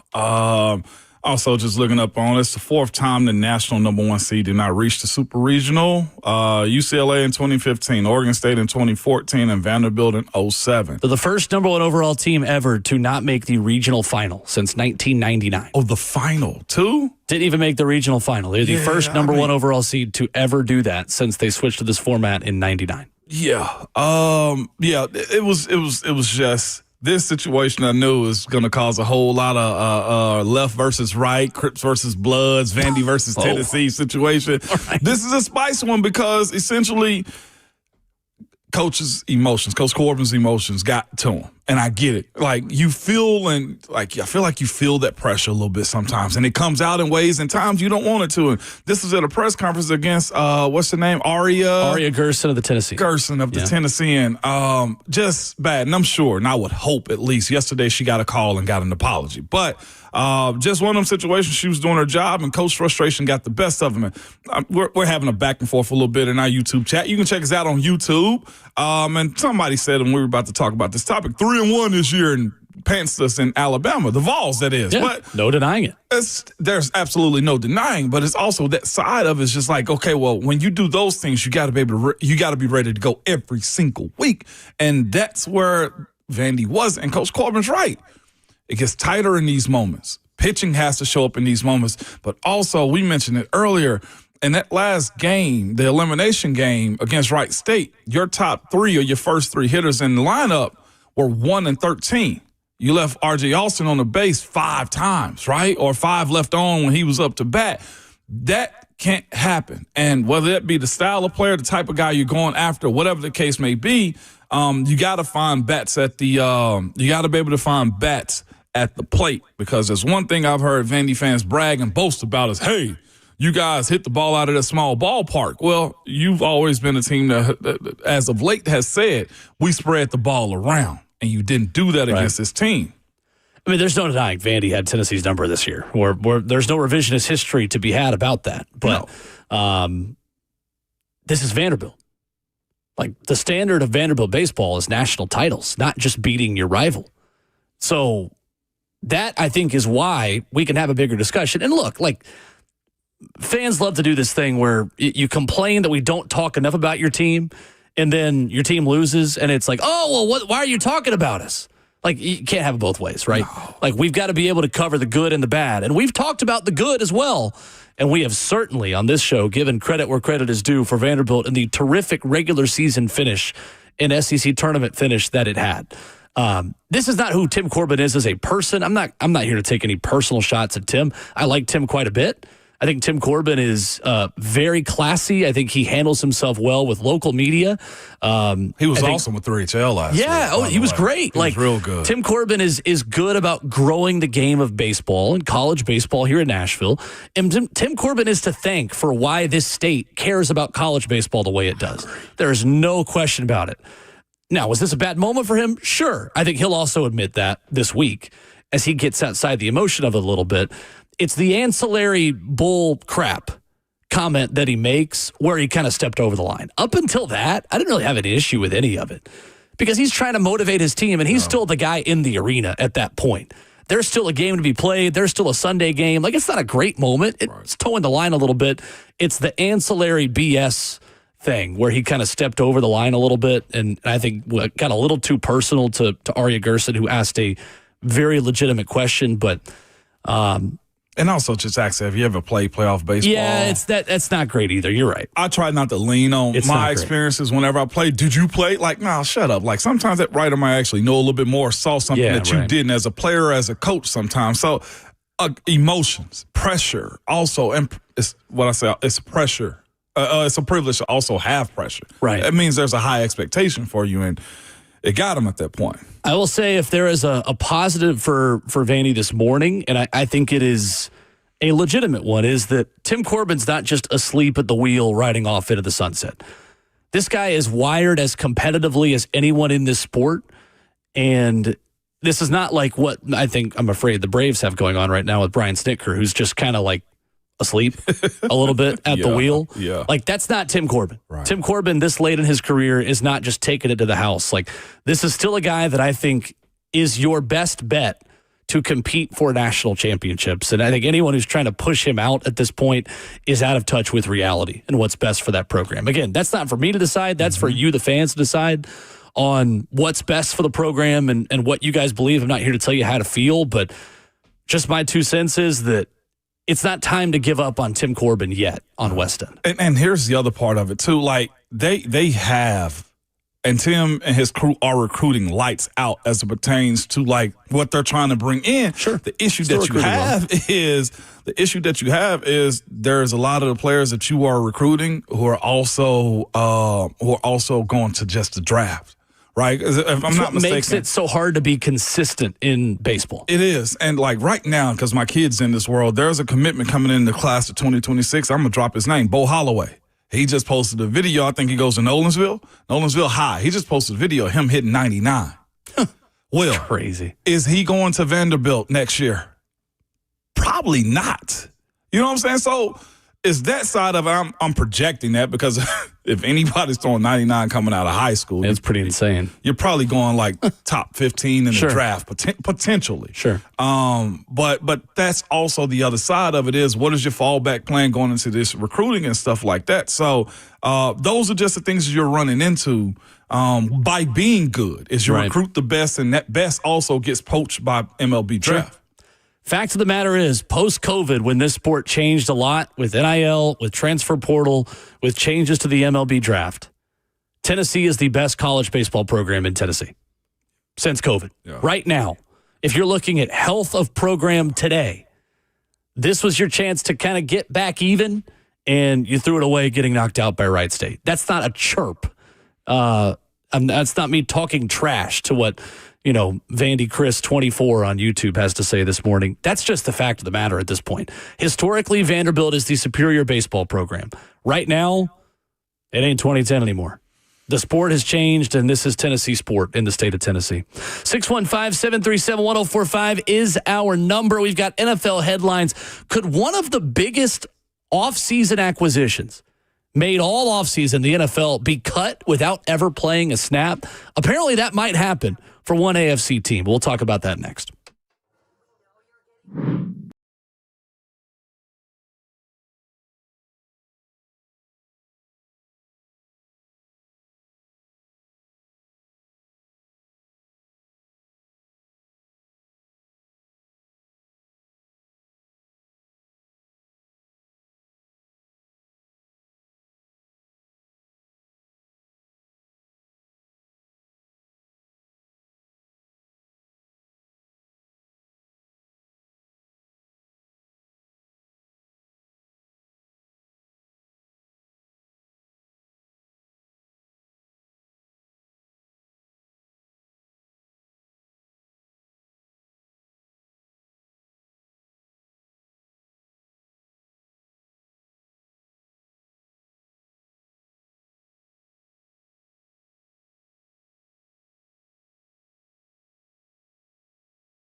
Genesis Diamonds takes financing rates all the way down to zero. Right now, only at Genesis, pay nothing down and get 0 interest for 5 years on any purchase. A handcrafted Tacori ring with a GIA certified diamond is only about $100 a month. Wedding bands, colored bands, fashion necklaces, just $40 a month. Pick any item, pay 0 down, and spread your payments over 5 years, even the sales tax. How about the amazing $3,000 pair of diamond stud earrings? Just $50 a month, y'all. Luxury pre-owned Rolex watches are also included, so go ahead and get Dad something for Father's Day. They already got the Rolex watches. Good people, boy. While interest rates are still high everywhere else, Genesis is offering real interest rate relief, and you need to take advantage of this. 0.0 for 5 years, all the way to the year 2030. This makes everything more affordable, and it's just the smartest way you could buy also. Don't miss this amazing offer. All natural and lab-grown diamonds are included now through June 30th at Genesis Diamonds. On approved credit, see store for details. They're located in Green Hills and Cool Springs.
8:02 from the 104.5 The Zone Studios. Good Monday morning. I'm Justin Hawkins. In the NBA over the weekend, the Indiana Pacers are the Eastern Conference champions after a 125-108 win over the New York Knicks in Game 6 Saturday night. The Pacers' 25-year NBA Finals drought is now over, and they're looking to bring home their first NBA championship. They'll face Oklahoma City with Game 1 set for Thursday in OKC. The Thunder are also looking for their first NBA title.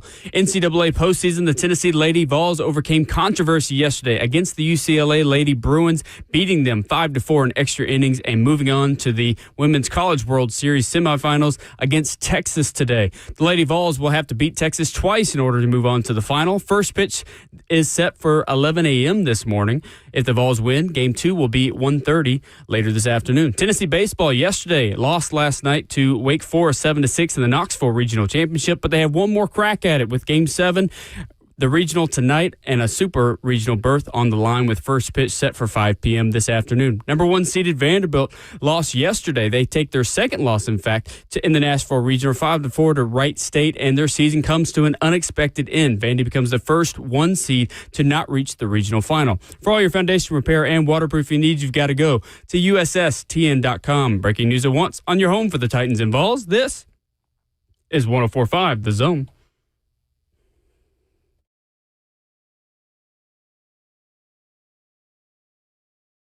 Ramon Will, 104.5 The Zone, fueled by Scooter's Coffee, transitions to the second half on this gorgeous Monday morning in beautiful Nashville, Tennessee. Visit a locally owned location near you of Scooter's Coffee in Rivergate, Smyrna, Brentwood, White House, or Mount Juliet. Amazing people, amazing drinks, amazingly fast. Alongside the 11-year NFL veteran, Vol Network analyst on Twitter at Ramon Foster. He is Ramon Foster. I'm Will Bowling. Justin Hawkins, our producer. Coming up in 15 minutes, we'll be joined by Chris Lee of Southeastern 16 of Vandy 247, breaking down the NCAA baseball tournament, starting here locally and going all around the country where the SEC is struggling. We'll dive into all that with Chris coming up in 15 minutes, who always does great work covering the entire sport of college baseball. But, Ramon, I'm curious if you have heard, or if you've read about the Stephon Diggs saga in New England. Yeah. I feel like this has gone under the radar a little bit, but like very sneakily. We might live in a world where Stephon Diggs never plays for the New England Patriots. We might. I feel like we're watching Antonio Brown 2.0. That is a great way to put it, and not in a good way. Not in a great way. He's dabbling into the Hollywood/New York life and Miami life with Cardi B, and he's now getting non-sports media outlets talking about him is where I'm headed with it. So Scott Zolak is on the Patriots radio network and says last week at 98.5 The Sports Hub in New England, says, I'm coming on this show with the opinion, not opinion now, but the knowledge that it is on the table that Stephon Diggs gets cut. Saying that is being thought of. He pointed out the possibility from something more than the pink powder club video of him distributing a substance on a yacht. Zolak saying it's not just that. There are some other things that I've heard put things in question. Are you all in here? Mike Florio, Pro Football Talk, says he has obtained the full contract for Stephon Diggs in New England.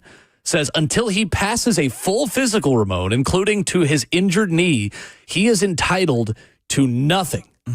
Meaning that if a doctor on the team's payroll brings him in for a physical and says, nope, knee's not totally healed, New England is no longer on the hook for a lot of the money that Stephon Diggs has been promised in a $69 million contract there reportedly with the Patriots. Yeah, this is...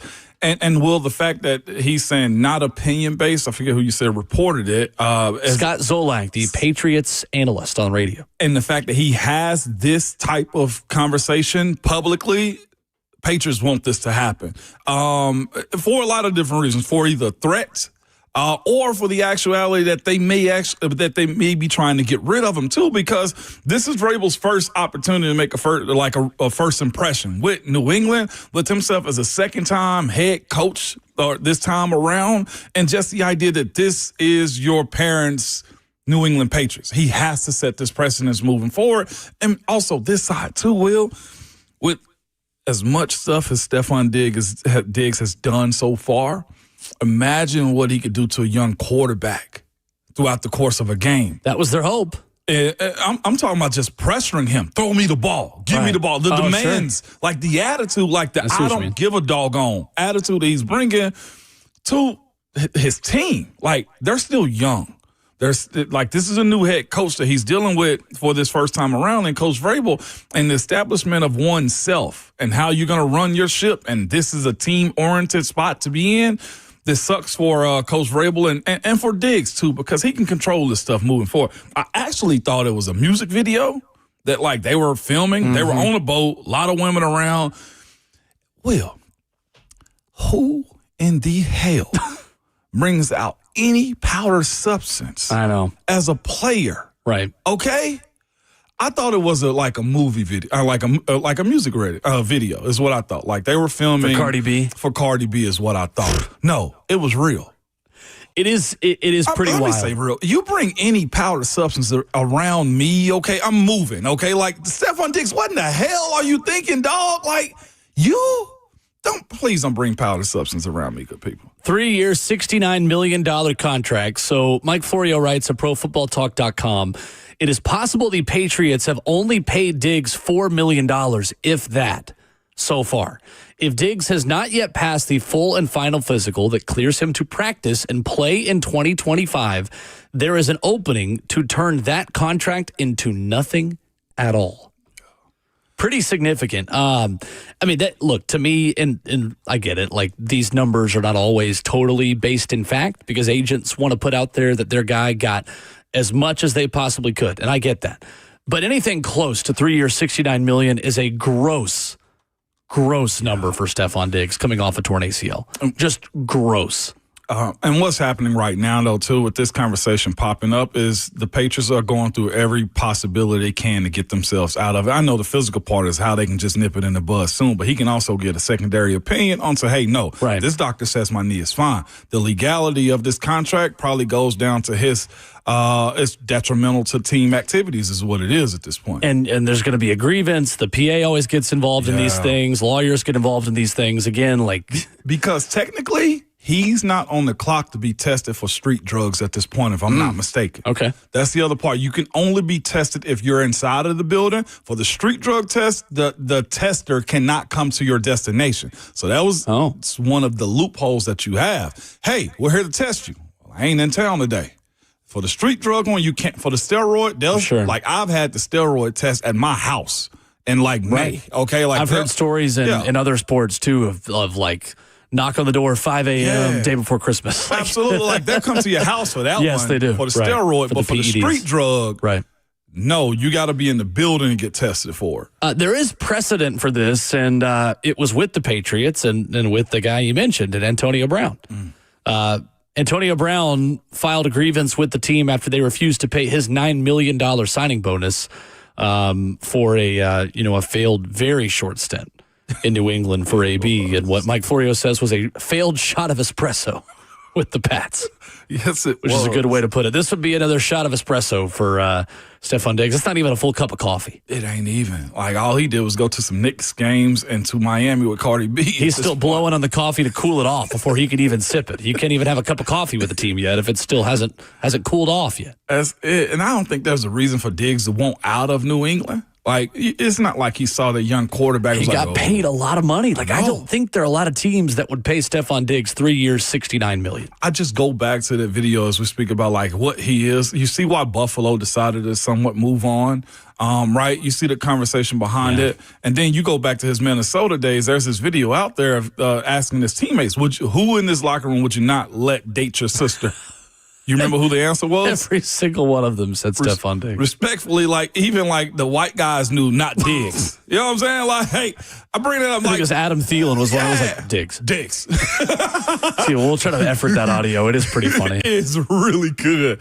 But if you can ball, though, Will, there's a place that's going to take your services. We just don't know if he can really ball anymore. It's off of a torn ACL as an old receiver. It's the ACL side of it. And then it is legitimately, do you want him coming in and I don't want to say bullying your franchise quarterback for the future, but yeah, throw me the bleeping ball is basically what he's going to say. So Vrabel got a decision to be made, and I guarantee you they're going through every step of trying to figure out how can we at least take from him or get out of this situation. Not something I see Mike Vrabel enjoying having to deal with. Not the golden boy coming back home.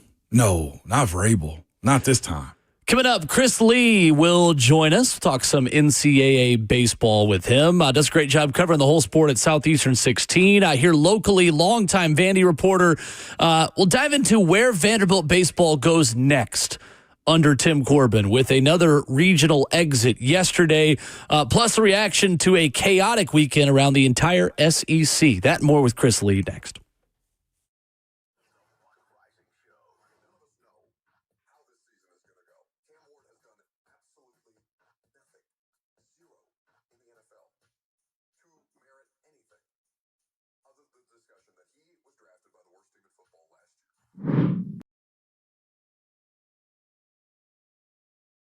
It's Ramon Foster for Low T Center. Guys, summer is here. Not as far as the calendar goes, but the weather tells you that summer is here, man. It's time for gatherings, time with friends and activities and holidays, man, whatever you want to say. But how are you going to keep up with it if you have low testosterone levels, if it's draining you? The answer is TRT with Low T Center, all right?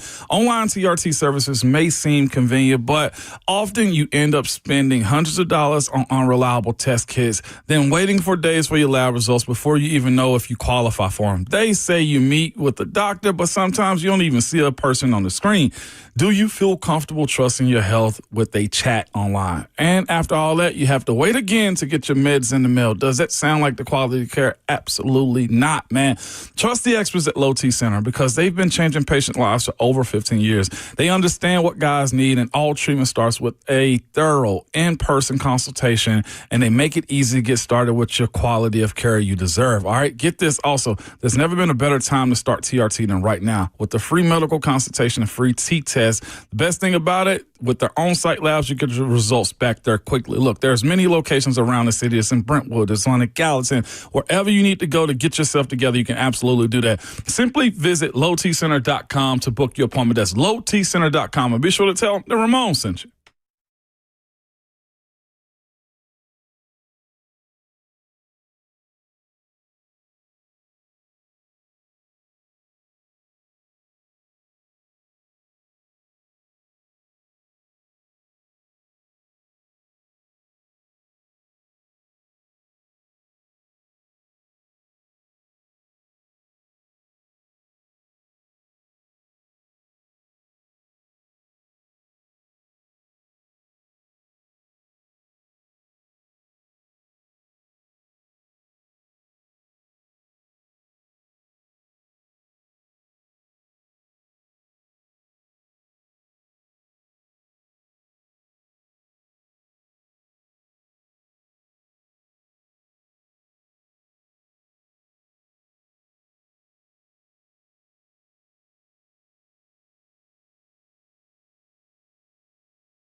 Ramon Will, 104.5 The Zone, brewed by Scooters Coffee. Alongside Ramon Foster, I'm Will Bowling. Not a banner weekend for SEC baseball. 3 top 8 seeds nationally going down. Texas, Georgia, and locally Vanderbilt. Joining us now to talk about that and the entire NCAA baseball tournament weekend from Southeastern 16 and here locally for Vandy 247, our good friend Chris Lee, kind enough to join us this morning. Chris, what's going on? How are you? Hey, thanks, guys. Man, what a wild weekend in baseball, and I'm sitting here this morning trying to look ahead to pitching matchups today. I mean, the action has been fast and furious and unpredictable, and man, if you don't have a team in the hunt, just watching this event is fascinating. Yes. It has been amazing. And for all the talk even about just how LSU got like the easiest region imaginable, they're going to a Game 7 today, Chris. It has been tremendous. Starting here locally with Vanderbilt, we've talked about it a lot this morning about how it felt like the problems of the last couple of years were finally subsiding at the right time for Vanderbilt to get back to the top and make a deep run in this postseason. How surprised were you with the bats going as quiet as they did and with Vanderbilt still kind of continuing this downturn of the inability to get out of a regional? Yeah, look, I'm not – like if you had said, hey, Chris, Vanderbilt's going to have some hitting troubles in this regional, okay. I could buy that based on the fact that they weren't – they were probably – a middle-of-the-pack at best hitting team in the SEC, but they hit enough to get the number 1 overall seed in the tournament and hit better as it got late.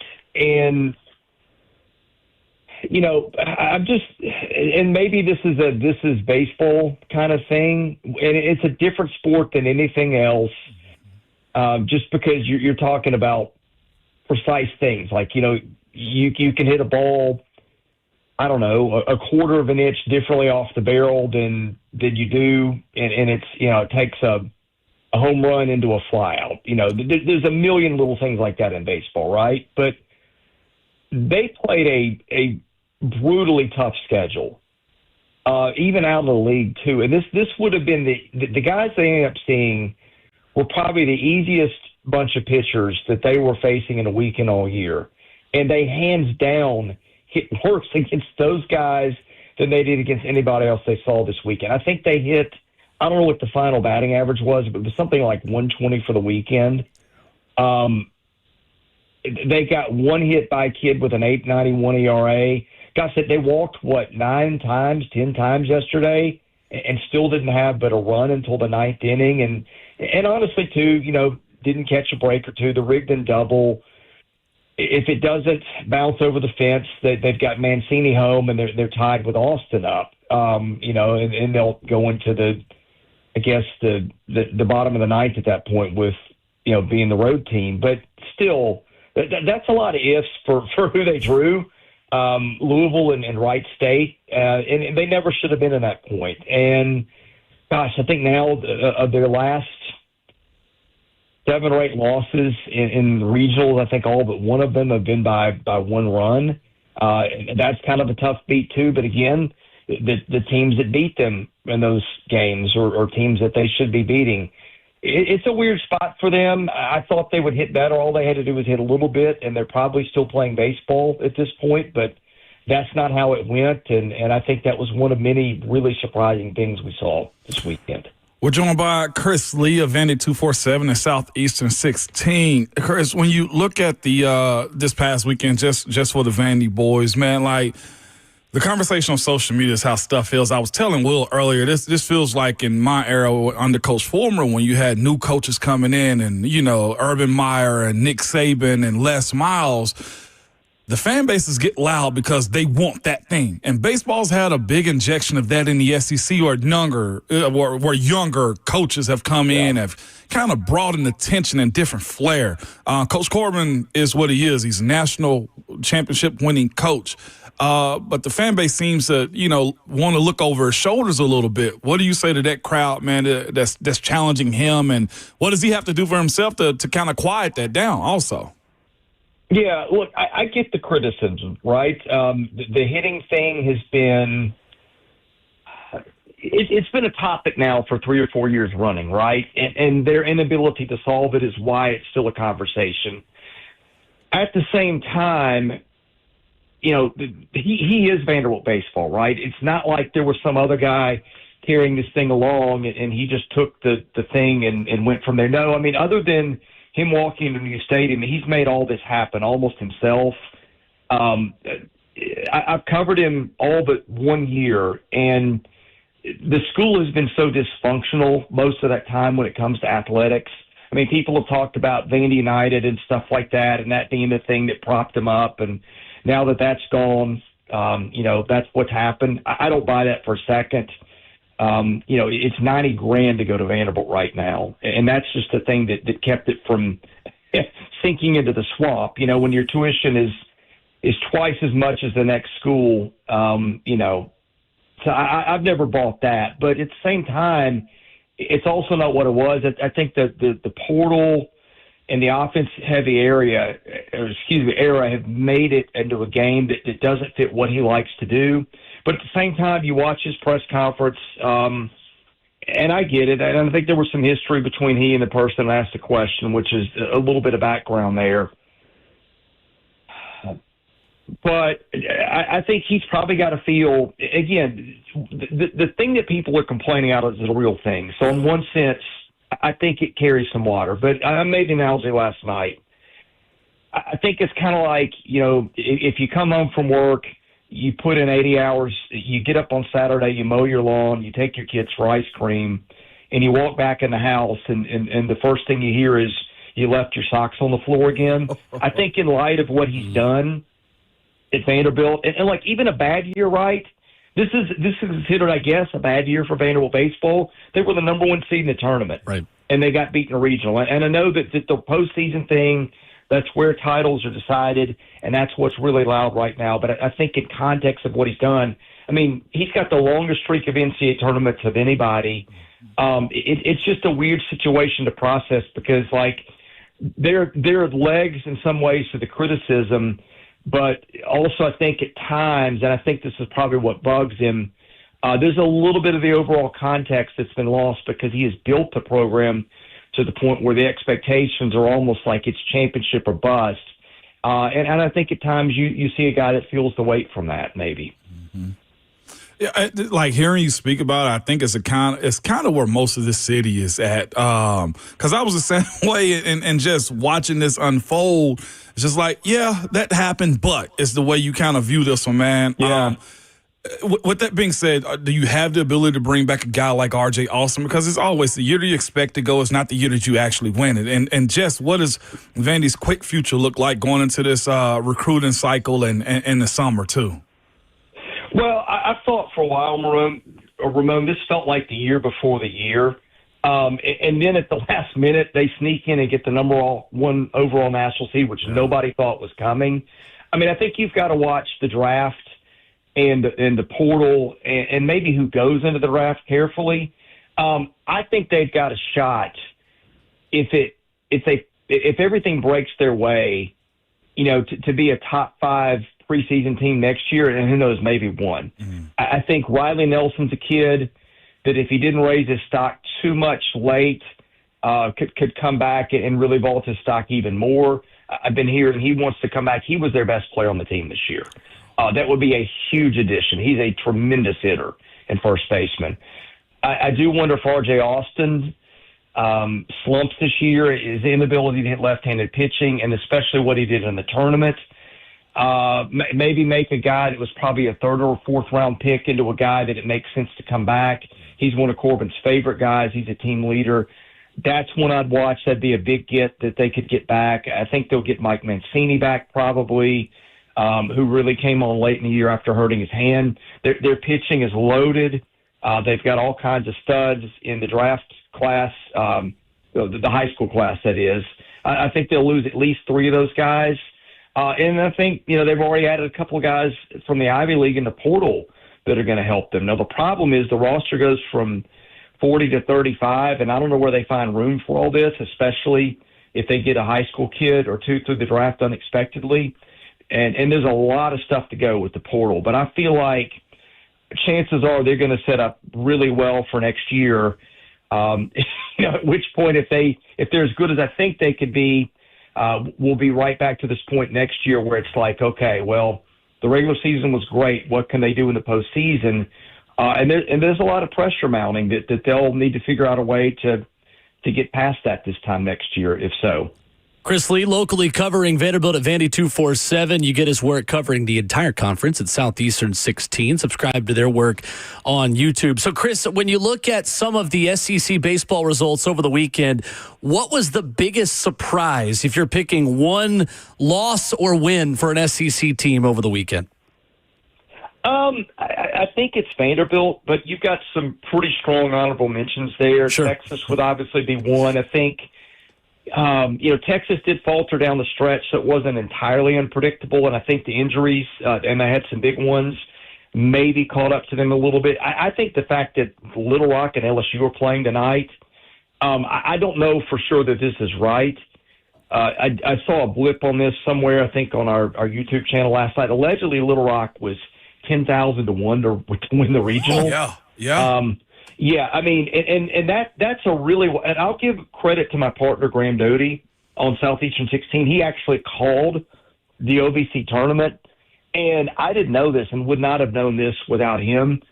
But apparently, the Little Rock team you saw on the field and the Little Rock team that you're seeing in Baton Rouge are very different animals. They had, I think, 6 major injuries of kids who missed major portions of the year. I guess they've got most or all those guys back. And, man, guys, I watched them last night. Oh. The body language, they feel like they not only belong in that regional, but feel like they should win it when you watch them play. Now, LSU is going to bring back some pitching. I think it saves some of its, best arms, and I think that's how it's going to end tonight. LSU, by the way, the team I picked to win the tournament before it started. But, I mean, for Little Rock to, I think, come out of the losers bracket and push LSU to a Monday night. I mean, you could watch it, that game last night. The stunned faces in the stands in Baton Rouge. I mean, I think everybody feels that way. That's a big one. I'm not going to say Georgia failing to get out of Regional Athens was a shock because I thought Duke could hit with them. But Georgia was just almost invincible in Athens all year, and they get walked off by Oklahoma State, and Duke wins the regional. I mean, man, there was a lot of surprises. Florida, no showing. I mean, in the pitching, which had been so good for them lately, they just didn't show up from the jump, I guess, in Conway. And, I mean, there was a lot of stuff that I didn't see coming. So, Chris, a more kind of philosophical NCAA tournament and NCAA baseball question for you here. But with the way seeding works in this tournament, and not making excuses for Vanderbilt as the number 1 overall seed, they've got to beat a 4 seed. But how does a program like Wright State, with the RPI that they have in the top 100, with the prestige of that program, the tradition of Wright State, come down here against Vanderbilt, who earned the number 1 overall seed? And then you've got a team with the RPI in the 200s. And again, I know Little Rock is playing a lot better now than what we expected, but probably the worst team numbers-wise and metrics-wise goes to the number 6 overall seed. With the money in this sport now, Chris, and with the growth and with the TV dollars, are we ever going to get to a point where the regionality of seeding doesn't matter as much as it does? Because it feels to me like Vanderbilt really did get the short end of the stick with the 4 seed that it got here in the Nashville Regional over the weekend. Yeah, I mean, look, I saw their draw, and I thought that they got maybe the weakest 2 seed around in Louisville. I thought ETSU could be a problem for them. They never got them, shows what I know, I guess. And then, the only gripe that I had from a fairness standpoint is I thought Wright State was a tougher 4 than they deserved.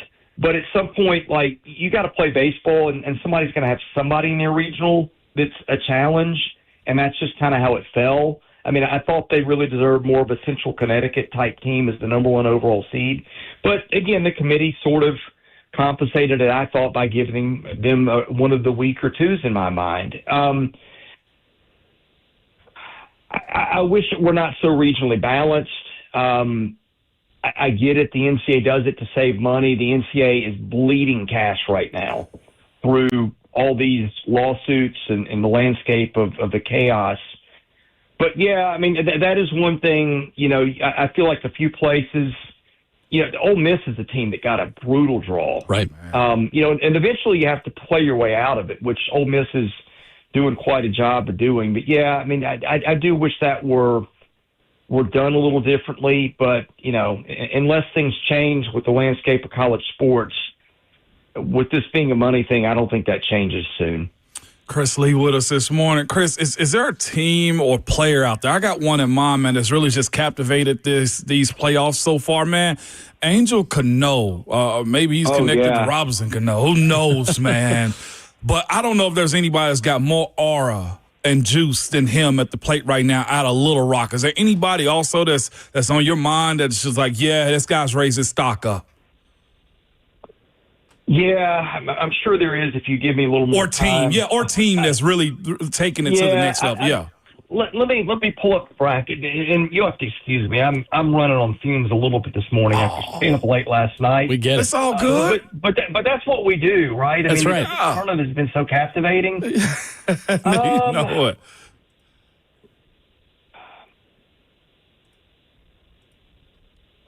You know, Ike Irish at Auburn had another moonshot, but I mean that's no revelation. I thought in my mind he should have been SEC Player of the Year. I was just looking at like Cano last night from Little Rock, and I'm thinking to myself, he's either going higher in the draft he ever thought he would, or somebody's about to hit the portal and take a drive down to Little Rock is what I thought last night watching him, man. He sees the moment in a lot of ways, to be quite honest, which is the type of guy seems like Vanderbilt could use on their roster if the portal's open and you got the right amount of bread. Well, and Vanderbilt saw one of those kids this week, and I don't know if he's got any eligibility, but the Boston Smith kid, the catcher for them, that broke the Horizon League for home runs this weekend, is a phenomenal player. My head's spinning a little. There were 96 games this weekend, and I watched it when I could. But there's still a little bit of information overload. But I mean, those are a couple of pretty good. No doubt, no doubt. Good ball, man, and at all levels too. I didn't have Little Rock on my bingo card at all. I don't know if LSU fans did either. Did. That's right. Nobody. Chris Lee, Southeastern 16, Vandy 247, kind enough to join us. One of our favorites, talking college baseball and talking college sports. Appreciate it as always, Chris. Man, Thanks so much, you, Chris. Hey, thank you, guys. Absolutely. Wow. Chris Lee with us, getting through all of the craziness of NCAA tournament baseball. He made the point as well, even if you don't have a team in it, it's great television right now. I mean, squeeze play on ESPN Plus with Mike Rooney and the VFL Chris Burke. And Matt Schick has been doing the past couple of days. Chris Budden before that as well. They are crushing it. I have been locked in on squeeze play this weekend. And just even also looking at the plays that are being made, too. Yes. Who's Vanderbilt playing in the second game? No, I think it was the first loss going into this one. I'm pulling it up real quick. Louisville and Wright State. Yeah. Louisville bunted on the incredible shift. defensive plays in there. Dog, did you see Louisville bunt on the shift? Right. Oh, my God. Safe. Like, it was, if you were, man, it's just good. It's good theater. It is. Over the weekend. 615-737-1045 is our number. We can catch up on your phone call before we get to Mike Wilson previewing Tennessee and Wake Forest on the Diamond coming up at 9 o'clock. We'll catch up on some more NFL headlines when we come back on 1045 The Zone.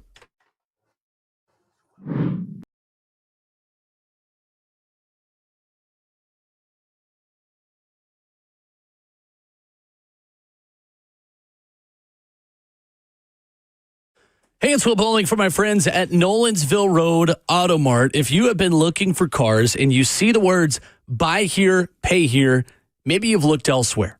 Most of those dealers come with certain reputations. However, I'm here to tell you why Nolensville Road Auto Mart is different. They've been doing business in Nashville for 61 years. Nashville natives that only sell clean title cars under 12 grand. So if you're new to town and you need a place to trust, they got you. Maybe you need that first car for the new driver in your family. Want something affordable but nice, safe option?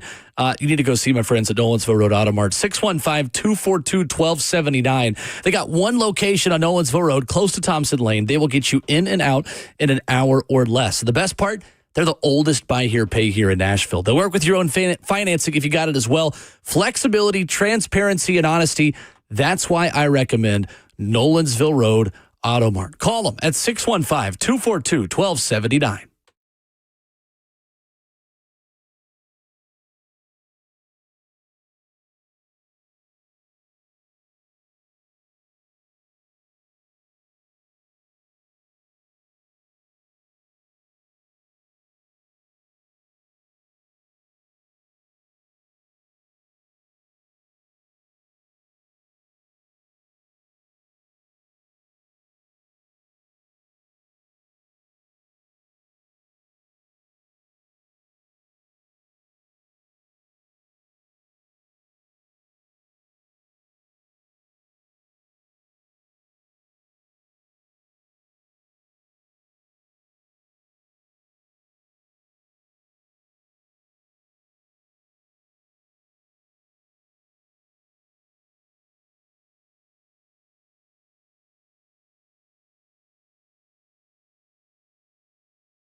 Wrapping up hour 3 this morning on Ramon Will. We are brewed by Scooter's Coffee. 104.5 The Zone is bringing back our Split Happens Bowling Bash with special guests and listeners on Thursday, June 26th. King's Dining and Entertainment in Cool Springs. The host, you can join us for a fun night of bowling with food, drinks, prizes, and more, all to help benefit Home Street Home. Admission is free. RSVP now at 1045thezone.com. Alongside Ramon Foster, I'm Will Bowling. Mike Wilson of the Knoxville News Sentinel coming up talking Tennessee baseball in 15 minutes. Peyton Manning, Ramon Foster says Bill Belichick will not return to the Manning cast in 2025. This was after Peyton hit a house at the Memorial in Columbus at Muirfield over the weekend. Telling 97.1 fan in Columbus that the show will proceed. He says, quote, Belichick seems busy right now coaching college football. I bet. Seems busy doing some other stuff, too, off the field. Will you miss Bill Belichick of the Manning cast? Yes, because I want to see Jordan in the background. Jordan. I wonder what happened more than anything. Did he say no? Did Peyton say it's not a great idea, or did he have to call Bill Belichick's boot thing and be like, hey, he can't come and play with you anymore, man? It's Bill's occupied. Bill got to get back to football. Bill Belichick has to get back to football. And I think this is Peyton just protecting the asset, man. Don't ruin the legend like this. Steelers edge rusher TJ Watt not with this team in Pittsburgh for last week's start to organize team activities as he looks for a new contract. Longtime Steelers reporter Mark Cabali. Nice. Said on his podcast the Steelers have made a contract offer to Watt that he describes as, quote, pretty substantial, but that it's, quote, probably not what Watt is looking for in his next deal with the team. What do you make of Steelers and TJ Watt contract negotiations as Pittsburgh maybe inches a little bit closer towards that dreaded rebuild word? Gotta get it, and I don't blame TJ. Gotta go for yours, man, as it pertains to what you think your market value is. He's a former Defensive Player of the Year. He's an All-Pro Pro Bowl guy. This is the same thing Trey Hendrickson is complaining about. I do think Omar and Pittsburgh get Omar Khan, the GM and capologist for Pittsburgh, gets the job done. But I'm with TJ. He deserves it. He's earned that one more than anything. So it's messy. Pittsburgh usually don't have that type of stuff happening like this often. But when you're not winning, Will, when you're not in that window, well, this is what happens. Guys either ask to be traded or they want a bigger bag to supply them all the, comfort of all the aches and pains of losing. Sure. Over the weekend, a very mean stat, Ramon Foster. Mean? Scotty Scheffler wins the Memorial Tournament in Columbus at Muirfield. He has as many wins since May 2nd as the Colorado Rockies. Stop. Scotty Scheffler, 3 wins in 4 tournaments since May 2nd. The Colorado Rockies, 28 games played and 3 wins since May 2nd. They are 3-25 in their last 28 up there in Denver. Yeah, that's kind of cold-blooded right there, man. They got rid of their coach, manager. I remember his last name was Black. Bud Black. Yep. And they've just been bad. What sucks, though, is there's a bunch of Vols that are, a couple Vols 2 that of them up there, and you want to be able to somewhat root for them, but they're just a bad organization right now. There's no guarantee that they're going to get better unless they spend more money, too. Chase Dolander and Jordan Beck, the 2 that are up there. Dolander hurt, had an arm injury a couple of weeks ago and was really going well, actually. The Rockies are the worst team through June 1st ever. Through 59 games ever in baseball. They are 9-50 in baseball. That is hard to do. That's the Ron Burgundy. I'm not even mad. I'm kind of impressed, honestly. I really am at this point. I'm not sure what's more impressive, them or the NAIA school that went 55-0. Yeah, I saw that over the weekend. You saw that? You see how bad they were beating teams? Like they were beating teams like they were the Colorado Rockies, Will. It was the score, I think. They're playing the Rockies. So, 42-0 is one of the scores. In baseball, where's the run rule in this one? 59-0, LSU Shreveport. Winning winning the NAIA National Championship. If you had NAIA baseball talk on your bingo card today, no, you didn't. We try to be well-rounded here, Will, okay? We've talked Vols. We've talked Vandy. We've talked LSU. Little Rock. NBA. Yeah. We've checked every single box on this Monday, Titans, man. of course. Titans, absolutely. Stephon Diggs, Vrabel. Spoke about him this morning, too, with Vrabes. We still got an hour left. I call him old Vrabel. He ain't that old. No, he's really not. No, he's not. LSU Shreveport outscored opponents 49-17 in the NAIA World Series. They had 27 double-digit wins, including scores of 37-0 and 42-4 back in March. Over Texas College. So if you were wanting to talk Texas College baseball this morning, there you go. Yeah, no. It's June, guys. Here we are. I'm interested, though, to see how this Pittsburgh situation with T.J. Watt unfolds itself. When he gets back on track. Yeah, when he gets back on track. Last week, Will, it wasn't this at all. Me and Jay Hawk was just in here. You were never on track? We were never on track. Yeah, that's all right. There's some space for that. Man, Paul Weezy walked in here. Paul Mason walked in here, dog, and was just like, yeah, what about those breaks? I'm like, what break? Don and I were just breezing through. It was one time, nice. Buck and I, we just went all the way through. I feel like we didn't get out to like after 25 at one point, but it was good stuff, though. Them's the breaks, Will, exactly what it was. I'm looking forward to hearing Buck Rising's reaction to being in a NASCAR race yesterday. I know what. Coming up in a little over an hour. He's ticked off Robert Walsh is what I know. Okay? Has he? Yes, he has. Oh. It's just that they said they prepared him to let him know that, hey, you're supposed to wear earplugs. Yeah. I got a feeling it's going to get spicy today on the Buck Rising show. Or the Lucas Panzica show at this point. Sure. With Robert Walsh. Guest star. Buck Rising is the way that show's got to be called out right now. Yeah, that's not great. He tweeted out yesterday a video of cars going by, and Buck said, and I quote, "Why did no one tell me to bring earplugs? LMAO." Only Buck, man. Only Buck. That's my guy, though. He served well while you was out, though. I got to give him that, Will. Fun final weekend for NBA on TNT. Shaquille O'Neal and the FCC might have some words this week after some magic 4-letter words that he said at the end of NBA on TNT coverage and inside the NBA over the weekend. But NBA on TNT with the same crew with special airings on ESPN next year. I'm fascinated to see how much of themselves they can be next year on the 4-letter network on ESPN, and just how normal that show is going to be moving forward, because it's the same crew, it's the same studio, same everything. It's just going to be on ESPN on like Christmas and certain weeks and certain games next year. I honestly think they're just doing all of this stuff and these antics just to set just a precedent to ESPN. Like, you can't box us in.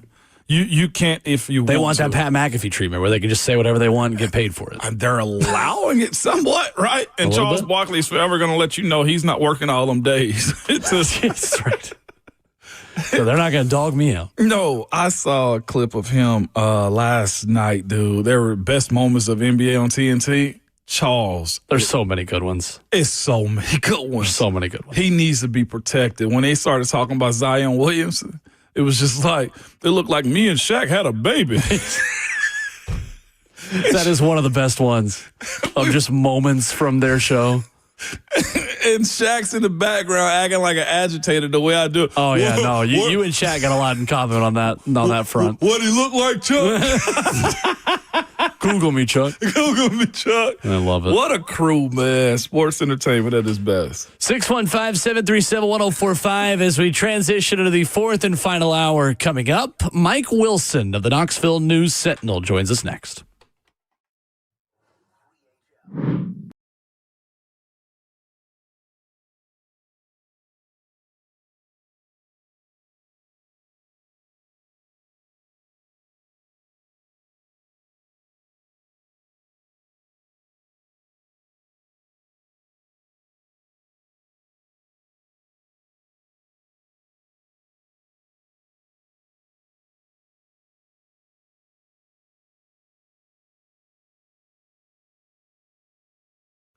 It is Ramon Foster for the Wellness Institute of Nashville. Good people, I'm off script right now. I just want to tell y'all, listen, if you want your back, your knees, your neck to feel a whole lot better, because I know a lot of y'all like me just deal with stuff and say it'll be fine. No, sometimes it's not. Go get some help. Go seek it out. One of those places that can do that for you is the Wellness Institute of Nashville, man. Right now, they're giving 47% off the non-surgical spinal decompression.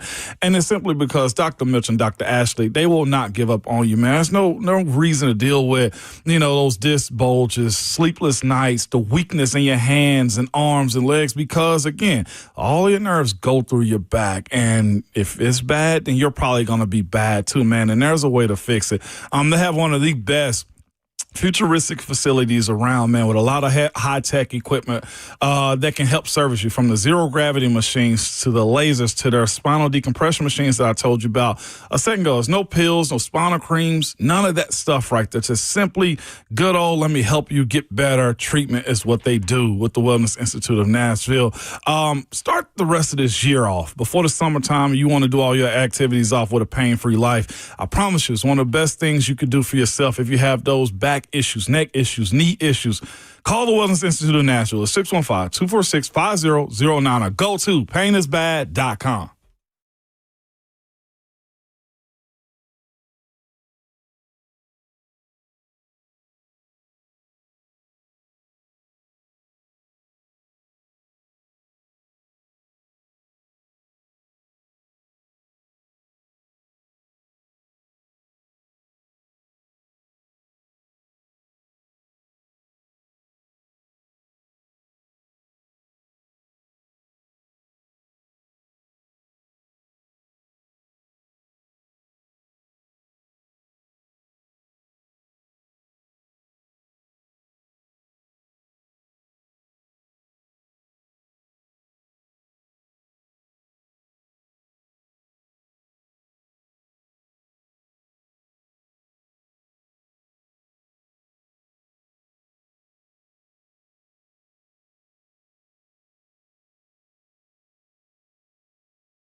It is 9:02 from the 104.5 The Zone Studios. Good Monday morning. I'm Justin Hawkins. In the NBA, the Indiana Pacers are the Eastern Conference champions after a 125-108 win over the New York Knicks Saturday night. For Game 6, the Pacers' 25-year NBA Finals drought is now over. They are looking to bring home Indiana's first NBA championship. They'll face Oklahoma City Thursday night in Oklahoma City. OKC is also looking for their first NBA title.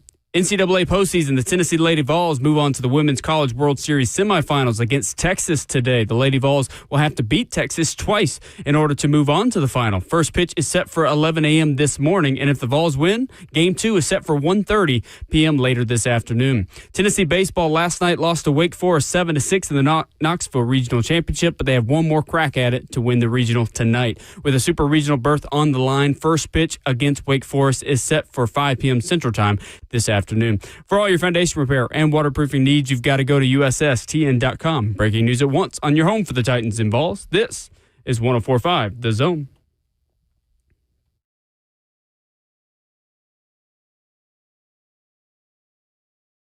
Ramon and Will, 104.5 The Zone, Hour 4.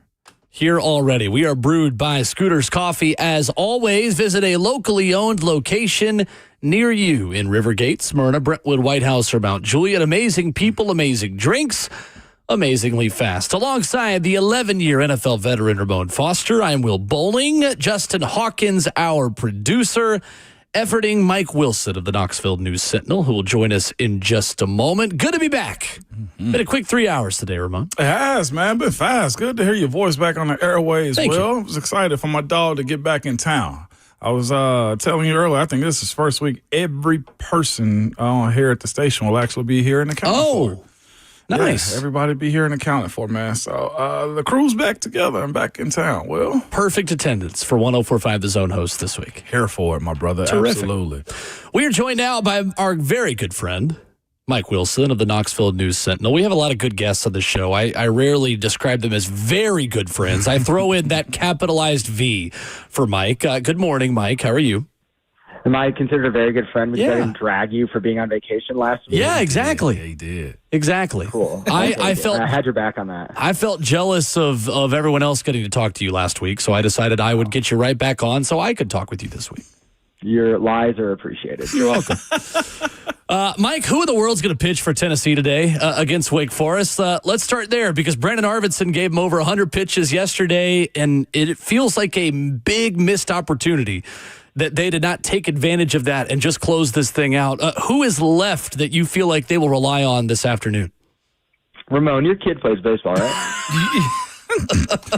Hey, Mike. Hey, that's a hope and dream of his. You know, recruiting opens up in August. All right, you got to wait till then. Not currently. You got to wait till August, Mike. Nah, I mean, I would assume Tegan Coons gets the ball to start. He has the third most starts on the staff behind Liam Doyle and Marcus Phillips. So kind of from that perspective, he makes the most sense as that guy.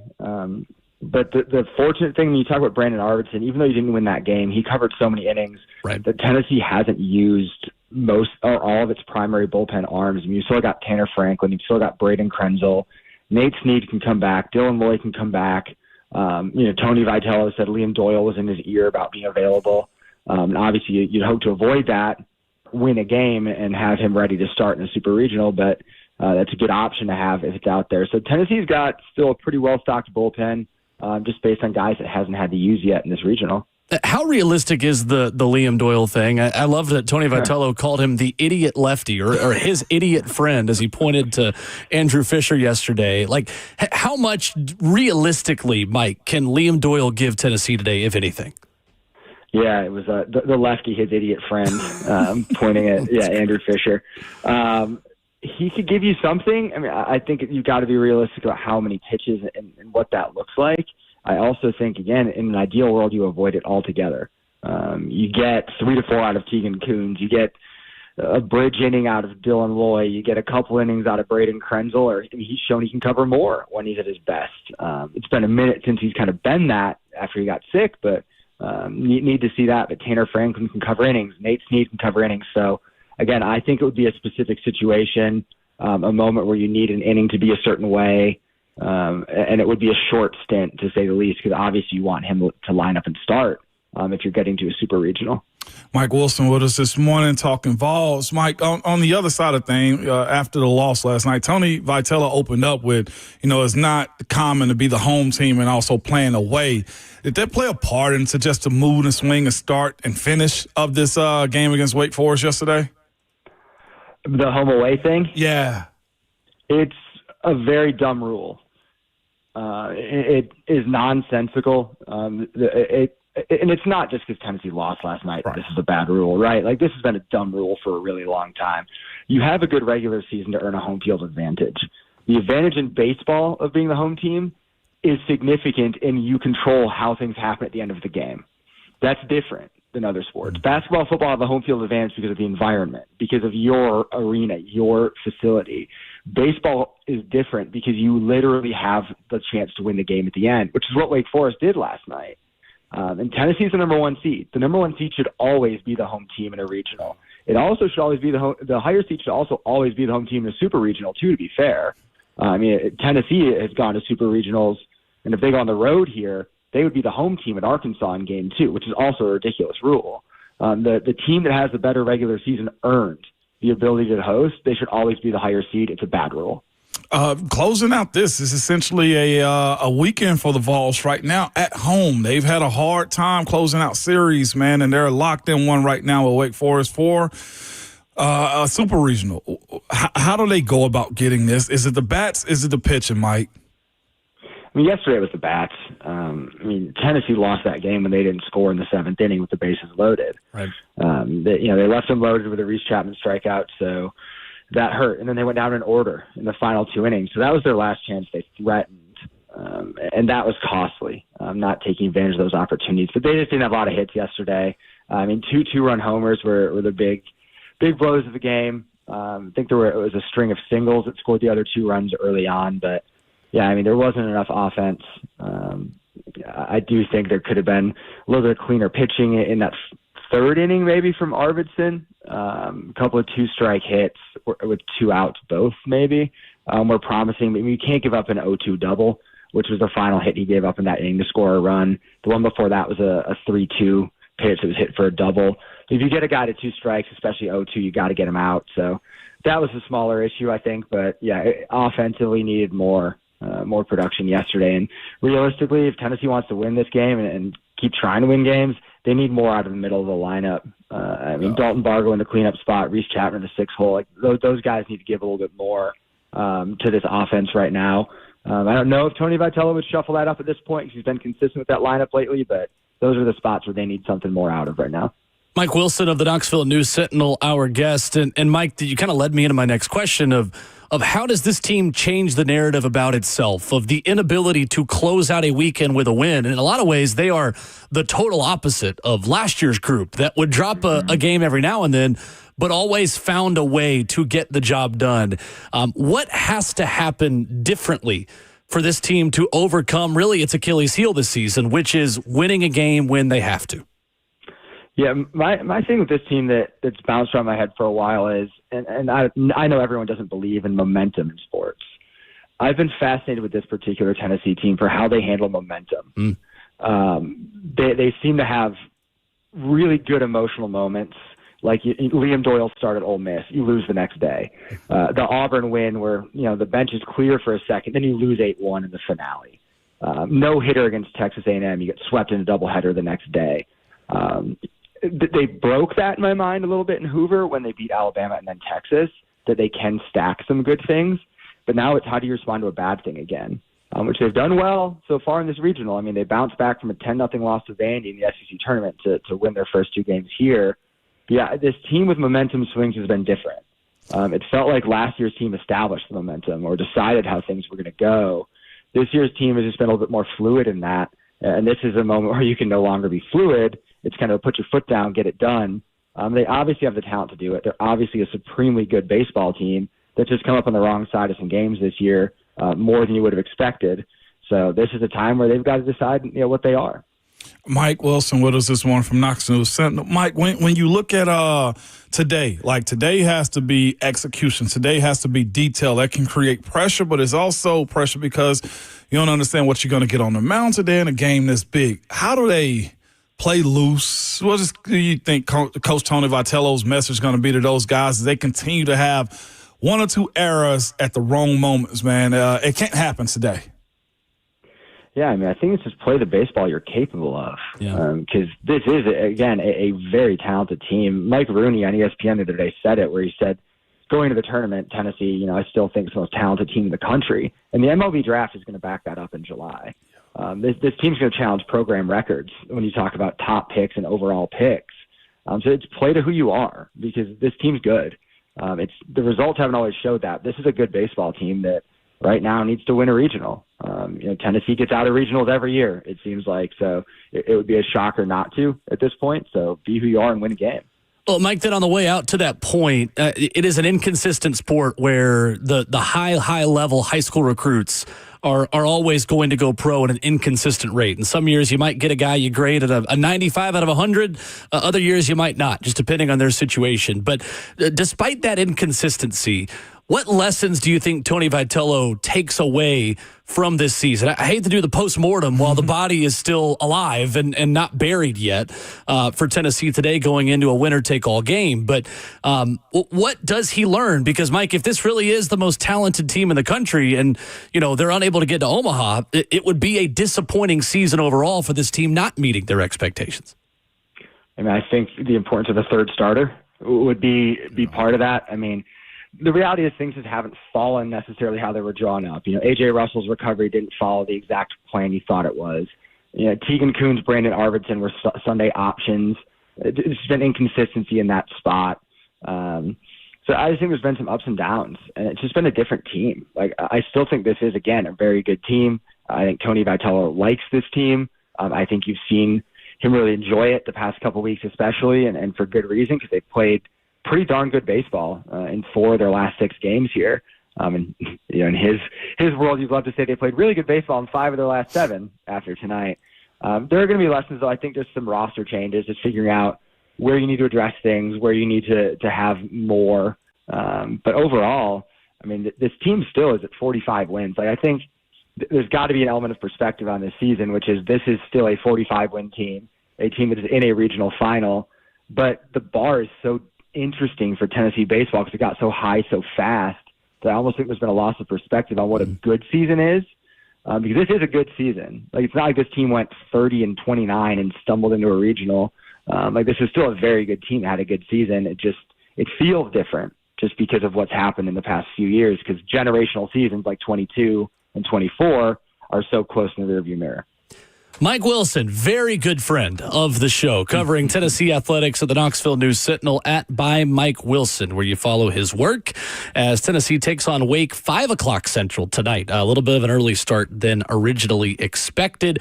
Thank you, Mike. Appreciate you as always. Thanks, Mike. And we are thankful for that start time moving up. Thank you, sir. Good to talk to you. Thanks, guys. All right. Mike Wilson with us here this morning. The thermos of coffee won't have to be quite as large for Mike tonight, headed to the ballpark.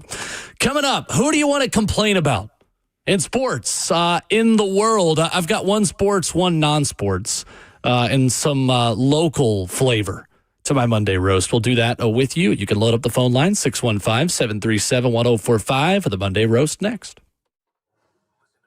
Two Rivers Ford announces employee pricing for everyone. Every tradesman, every dad, every rising star. You pay what we pay. It's Ramon Will for Hiller Plumbing, Heating, Cooling, and Electrical. Good made. people, I know you're just like me. Nobody wants to deal with a plumbing, HVAC, or electrical emergency at all, man. Most of the time, you don't even know what it's going to cost, which always sucks, or if it'll get fixed right, or if somebody's just trying to sell you something you don't need. Listen to me. When you call Hiller, the experts are going to solve your problems quickly. And the second part of this is the price you're told is the price you'll actually pay. There are no hidden fees, no surprises on your bill whatsoever. And then the last part of this is this, man. Their guarantee is this. Happy you'll bill, the service is free. What they mean is if there's something else going on after they leave, just call them. They'll make sure it's right. They'll give it to you free. However, you got to go about it to make it right, because that's how you stay in business for over 35 years. And it's more important when you're a family-owned and operated business. Also, their techs are always very professional, experienced, and trustworthy. And when they come to your house, there'll be a link attached to them in real time so you can track them. So you're not wasting time waiting around for the issue in your house to get fixed. To learn more about Hiller or to book with them like I do, simply visit happyhiller.com.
Ramon and Will on 104.5 The Zone. This is Hour 4, and as always, it's 104.5 The Zone TV, Facebook Live, YouTube, Twitter, or Twitch. You can join the thousands of subscribers of the 104.5 The Zone YouTube channel for free by just hitting subscribe. When you head to our page, that is a community of over 15,000 strong, Ramon Foster. As I like to say from time to time, strong with a C, Will. Do the right thing, good folks. Do it. Some Titans news this morning via Ian Rappaport of NFL Media. The Titans have added another running back this morning, Ty Davis-Price, who has played for the 49ers and Eagles, is signing a 2-year deal with the team, joining Khalil Mullings, Micah Bernard, and Julius Chestnut in a 4-man battle for probably 1 or 2 roster spots. That's what Justin Mello writes this morning. I would agree with that. And Davis-Price was drafted 93rd overall in 2022. All right. Some talent still there is what you're getting out of this one, man. Fascinating. 6'1", 219, 220. Is that a bigger back for you right there as it pertains to a change of pace? He only has 43 career carries. Yeah. So you're looking at a special teamer as well, but another option. I mean, camp. More times than not, that's what that third, to your point, that's what that third running back is a teamer first. And then, hey, we need to close out the game and don't fumble specialist is what he turns himself into if he is getting a handoff. You can load up the phone line, 615-737-1045, to roast anyone in sports or in your life. Maybe you were on vacation like me. You got issues with people at the beach or at the pool. It is time for the Monday Roast.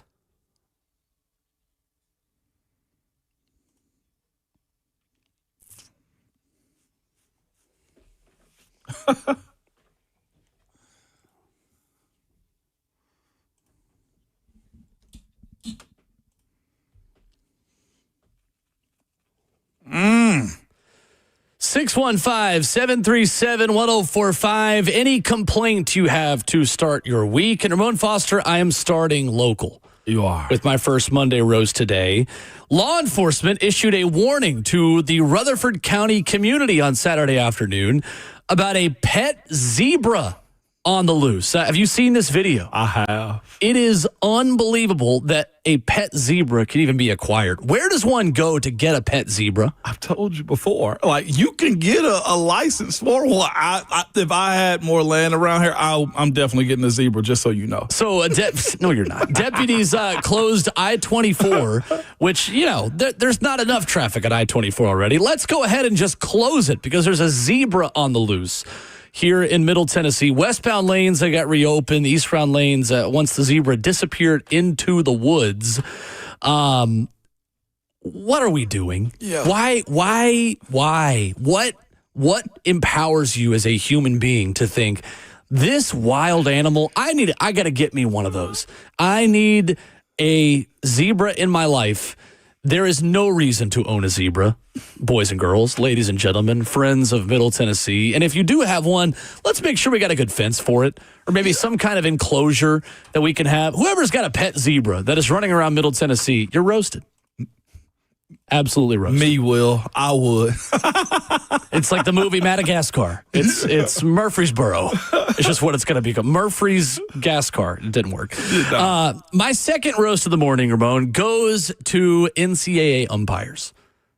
I love this. It happens every year when people start watching college baseball and softball that maybe haven't watched it all year and get to learn about the power trips, the just ultimate power trips that umpires have in this beautiful, beautiful sport. I love college baseball. I started as a beat writer in Knoxville. The first thing I ever did was I went to Rocky Top Insider and said, I want to cover college baseball for you guys. This is how I want to start my internship. And I did. And I've loved it since my brother was the public address announcer at Lindsey Nelson Stadium when I was growing up and he was in college. Sorry to make you sound old West, but I digress. Duke, Oklahoma State. Yesterday, there is a rule in the NCAA that you can't have props on the field. The Duke superstar who helped get Duke to a super regional was ejected for wearing a hard hat on the field for like 1 second yesterday. Here's Duke coach Chris Pollard explaining what happened. I'm incredibly disappointed in the rule and in the way the rule was interpreted and executed tonight. A.J. Gracia, who's one of the best players in college baseball, hit a home run earlier in the inning to put us within 1 run. We have a celebration in our dugout where we give the construction helmet to the player that makes a big play. It's a symbol of our blue-collar culture, and it's something that we rally around, and it gets our guys excited and creates energy.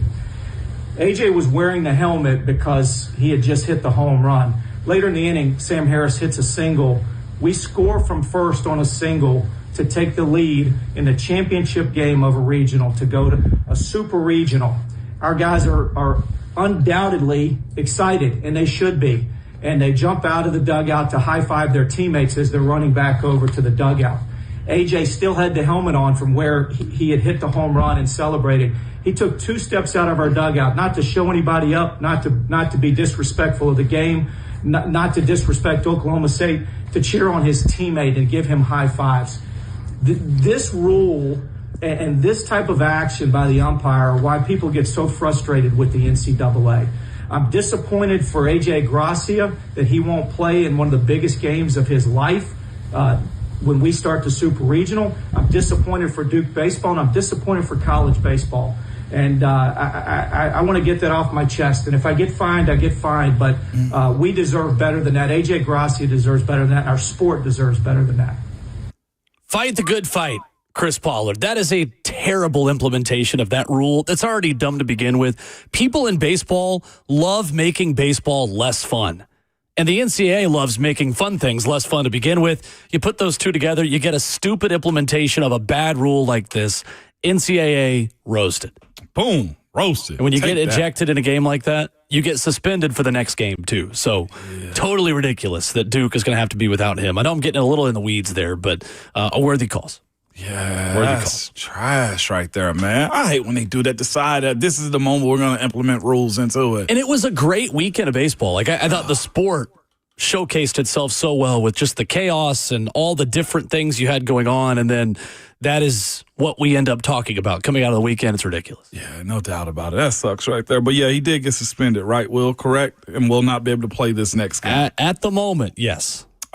Speaking of that and rules, ballpark this weekend, my quick one right quick is parents that have Stanleys and Yetis at the ballparks, don't let what's inside the Stanley or the Yeti cup come out of your mouth, okay? We had a lady this weekend on the team we was playing. They were 0-for on the weekend, and she was just as chatty-pat as you want to be. Listen, when your team lose, you reserve no conversation at the dinner table whatsoever, okay? Boom, roasted to that lady in that team, and hopefully she didn't drive home.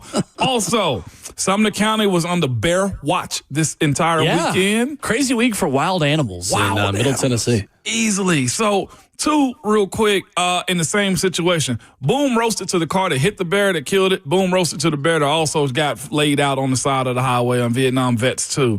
Tough look right there. And then my last one, because I know we got Daniel on the line right now too, waiting to get in. To the SEC baseball side of things. Kentucky, boom, roasted. Vanderbilt, again, boom, roasted. Keep it going, Jayhawk. Come on, stay with me now. Texas, Georgia, and if LSU and UT don't get it together today, yes. Michael Scott's getting a workout this morning. We can't talk all this trash and not answer whenever they come knocking at our door. The no-show. Totally. I'm with you. It's an unpredictable sport, but it did not go well for the Southeastern Conference over the weekend. No doubt. No, it did not. It almost feels like an NCAA tournament a little bit, though, too, for basketball. March Madness. Yeah, right, where we can't give the eulogy this early because the SEC still might get 5 teams in the final 8. No, straight up. Yeah. So that situation is super unique. Justin Hawkins, what you got for us? Chaos on the diamond. Happened all weekend, and here we go again with the Lady Vols yesterday. Oh, yes. And absolutely. I'm pretty sure thousands of Americans now know what Appendix G is.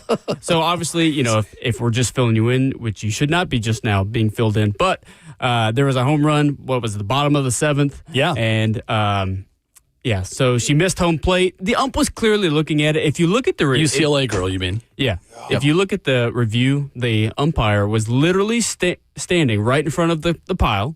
as she was crossing home plate, and she literally crossed home plate, did not touch it, crossed home plate, looked at it, and must have looked away because then all of a sudden the teammate, Ramirez, had to help Grant, which I can't remember her first name. Megan Grant was the name.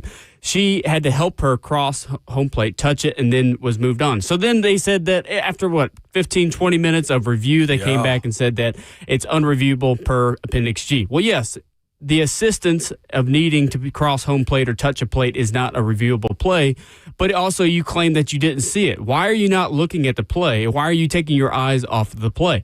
Now, the other thing about it is, unfortunately, with this whole debacle, and it was botched, that the umpire, not only did he not just look at the play, but he also just, I don't know, it just took, I guess what I'm trying to say. It was bad. It took too long, and I'm not trying to stumble my way through this, but just took too long, and they basically just determined it can't be reviewed when it should have been reviewed in the first place. Yeah, like as a home plate ump, you're supposed to watch them going by. And besides that, too, if she did not touch home plate and her teammates touched her, I also think that's an out or disqualification. Supposed to be. Anyway, supposed to be. That's the part that's non-reviewable. Yeah. And they released a statement from the pool reporter saying that even if it had been properly called, there would have been a warning given, and the run still would have counted. Mm-hmm. So ultimately, no harm done. But still, why are you slowing down the game for 5 minutes at the end for an umpire-initiated review that then you come back and say is not reviewable? Like, these need to be our best and brightest umpires and officials, not ones that are initiating reviews on things they can't actually review. And then at the bottom of the seventh, too, for the walk-off, was it or was it not a home run also? Right. Yeah, that one was close. I kind of felt like the more that the play or the review was going on, the more that the play was going to be upheld. Because initially it seemed like they were going to overturn the call, and then the more and more that it went on. But also earlier in the game, there was a base runner interference with the ball on first base that UCLA was overturned with that one. So UCLA had a lot of errors yesterday, and with the umpire inserting himself in the way that it did, really affected the game. Luckily, Tennessee wins. They play today. That's all you need to know. To the phones, 615-737-1045, our number. Daniel is first up on the Monday Roast. Hey, Daniel. What's up, guys? First time, long time. Love the show. Thank you. My roast is for the Vanderbilt baseball program, and I feel like we talk about this every year, but the fact that they're still letting this whistler come to the game, it's just ridiculous.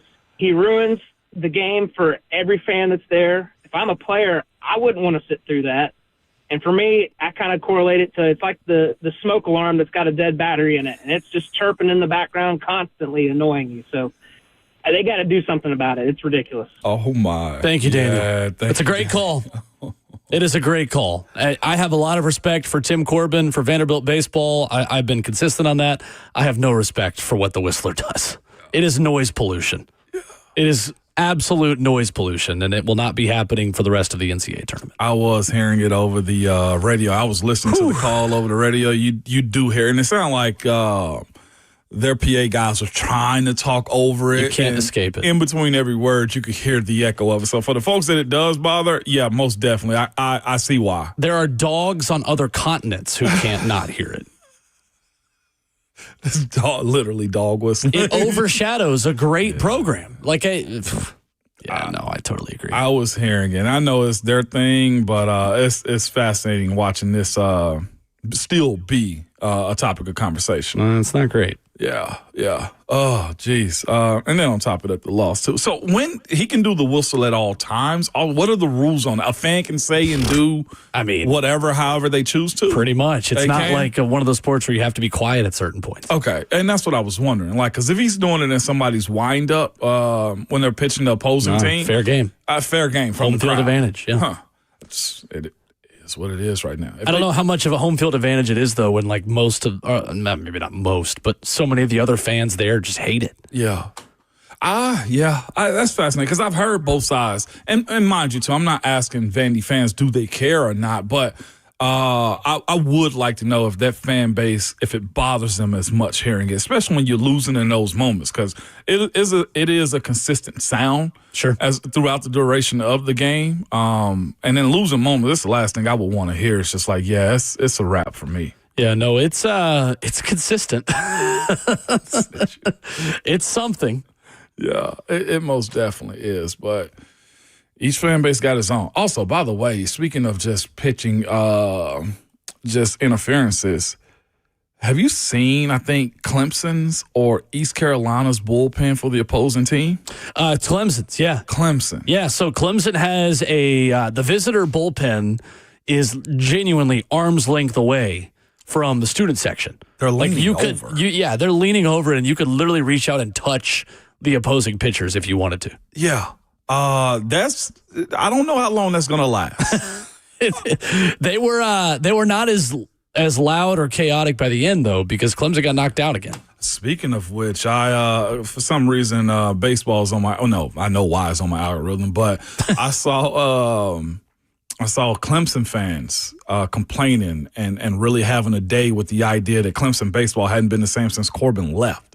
Tim Corbin left them, so if noise does get loud on the West End, that's going to be fascinating to see what the incorporation of Clemson conversation is. And I doubt it gets to that point because Chris Lee said it earlier, like the idea of Vanderbilt baseball is through Tim Corbin. Like this is his monster that he's built. You know, this is his Frankenstein. Yeah, Tim Corbin and Eric Bakich, good buddies. Yeah. The Clemson coach, and of course, Tim having that experience there at Clemson, sure. I mean, those two teams are kind of stuck in the same boat. They are. Right now. They can't get out of a regional. Yeah. Two really prestigious, solid programs. Mm-hmm. So, anyway. Clemson was getting dragged over the weekend, though, because they did that game with the Savannah Bananas over the offseason, and there are a lot of clips of them, like, doing choreographed dance and, like, funny little corny things, which are harmless, but the internet has a long memory on that when you lose. I'm telling you. Them doing like rocket kicks to a song on the foul line. Like that stuff comes back up when you lose. I'm all for having a good time, but boy, you better be good if you choose to go outside the box. Oh, man. Them's is the breaks, as they say. Tough. God, tough. 615-737-1045 is our number. You can continue with the Monday Roast here on Ramon and Will. We'll get you some headlines on the way out and wrap up the show next.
Ramon Will at 104.5 The Zone, brewed by Scooters Coffee, wrapping up your Monday.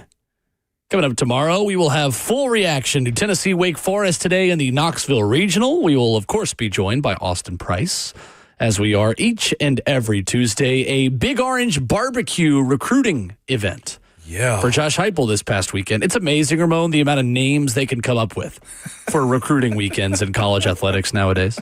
Was that always the case? Heck no.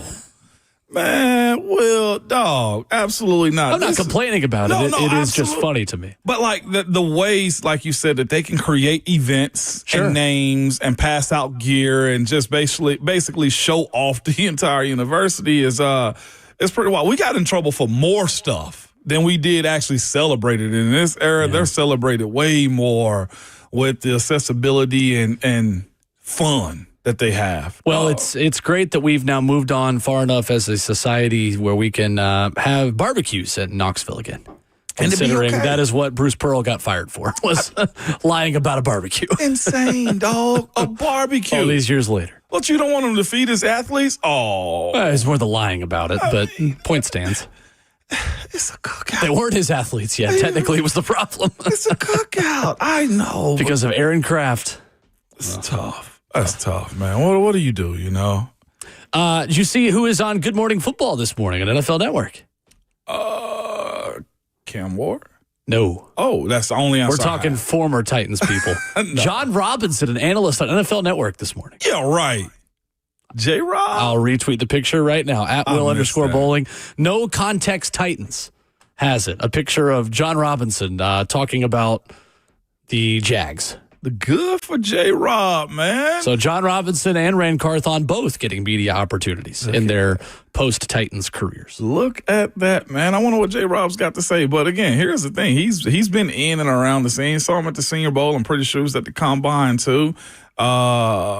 He's going to get in the mix. If you can't be in an office, Will, go to a network. They pay well over there, the big networks, man. Fair enough. Yes, indeed. Titans back on the practice field tomorrow as they continue OTAs and all of these good things. We will not have live coverage of that here on the show. We'll have a ton for you on that on Wednesday. But the practice schedule tomorrow, 10:15, Brian Callahan speaks. Position coaches will be made available. Practice open to the media. And then we'll have some players coming off the practice field that will talk to us as well. We rolling up to practice tomorrow? I'm debating because I got Wellness Institute tomorrow, too. Nice. So I might have to make a decision on that one, Will. See, go put eyes on what everybody else been talking about. I will have my eyeballs on Cam Ward in the Titans jersey for the first time tomorrow. I'm looking forward to it. I want to see also, if I don't make it, can you, one assignment for you, one homework assignment, okay. Talk about it tomorrow. Does Xavier Restrepo look faster than the 4.8? Okay. I don't know if we've heard anybody specifically speak about it. I know he's quick, but like his ability to catch and break out of it, is there any separation? Because I'll subscribe to the idea that he had a hammy issue going on and he was toughing it out. I will. I'll give credit to it. And also this too. There's speed, testing speed, and then there's also football speed too, right? I can live that life and say, hey, I've seen guys be faster on the field than they are in actual, time sports and stuff. So looking forward to that. Definitely. Looking forward to seeing I'm excited. I'm excited to see both of the drafted wide receivers as well. Yeah. It feels like to me that's what I'm most interested in watching is the wide receiver room and how they operate with Cam, with Will Levis, with Brandon Allen, who is kind of leading off a lot of those reps right now. I know Brian Callahan has downplayed that, and rightfully so. It's not time to worry about who is taking reps with who yet over at Ascension St. Thomas Sports Park, but I'm excited to see Cam Ward spin it in person. Yeah. I've not seen him in person yet other than just walking around in street clothes just as a human in Nashville, but I've not seen him play football in person yet, and I am looking forward to it tomorrow. Yeah, that most definitely. All I've heard is his delivery of the ball, how much zip on it and everything else that he has with it. I guess a topic that we could have moving forward too, you speak about the wide receivers, is who's going to lend themselves more to Cam's success? To your point about seeing what the wide receivers look like. Will it be the wide receivers or will it be hey, you know what, we'll run first team? Because that's what last year turned into, but I'm almost thinking that's because of Will Levis, respectfully. That's fair. We can get back into that tomorrow, I think, of was your reliance on the run game last year out of necessity or out of desire? Because that sucks if it was necessity. You know what I'm saying? Like, you wanted to do more and you couldn't. You became very one-dimensional last year. So definitely something to look forward to as we look at these wide receivers. If you missed the earlier part of the show this morning, you can subscribe wherever you download podcasts to Ramon and Will, Apple Podcasts, and Spotify, where we recommend you go. You'll get Bucky Brooks of NFL Media there. He wrote about 5 new quarterback play caller duos NFL defenses should be most worried about in 2025. And he put Cam Ward and Brian Callahan as one of those 5. Writing at NFL.com, Cam Ward should easily connect with Calvin Ridley, Van Jefferson, and Tyler Lockett racing down the field on crossers and diagonal routes, which will enable the Titans to showcase their QB1's elite arm talent and impeccable timing. That is the wrinkle I'm excited to see and interested to see how quickly we get there as a team, as an offense. The deep crossers and the in-breaking routes for some of these guys over the middle. To me, that is where Cam Ward was just so good. It's what jumps off the tape at Miami, is his ability to just throw a dart between 10 and 25 yards over the middle of the field. And feels like the one thing they can really put on his plate early to succeed. We'll get more answers, too, if that does happen. Could that deep connection with Calvin just be a product of the weapon that you was trying to use in Will Levis? Would be great. Would be great. So that is your Monday morning. We'll dive into a lot of that tomorrow. Again, Austin Price as well. And the Buck Rising Show. Whole again. Vacation time over. We are back. Listen, it's June 2nd. There's plenty to talk about. There's playoff baseball. There's even some softball going on. There's an NBA Finals that we're going to continue to discuss. And, of course, always, Titan season never ends. We've got you covered on that as well. 6 a.m. tomorrow. We'll be back at it then. No doubt about it. Good people, you know how we do it, man. At all times, you must remember, your Twitter fingers and your mic is always hot.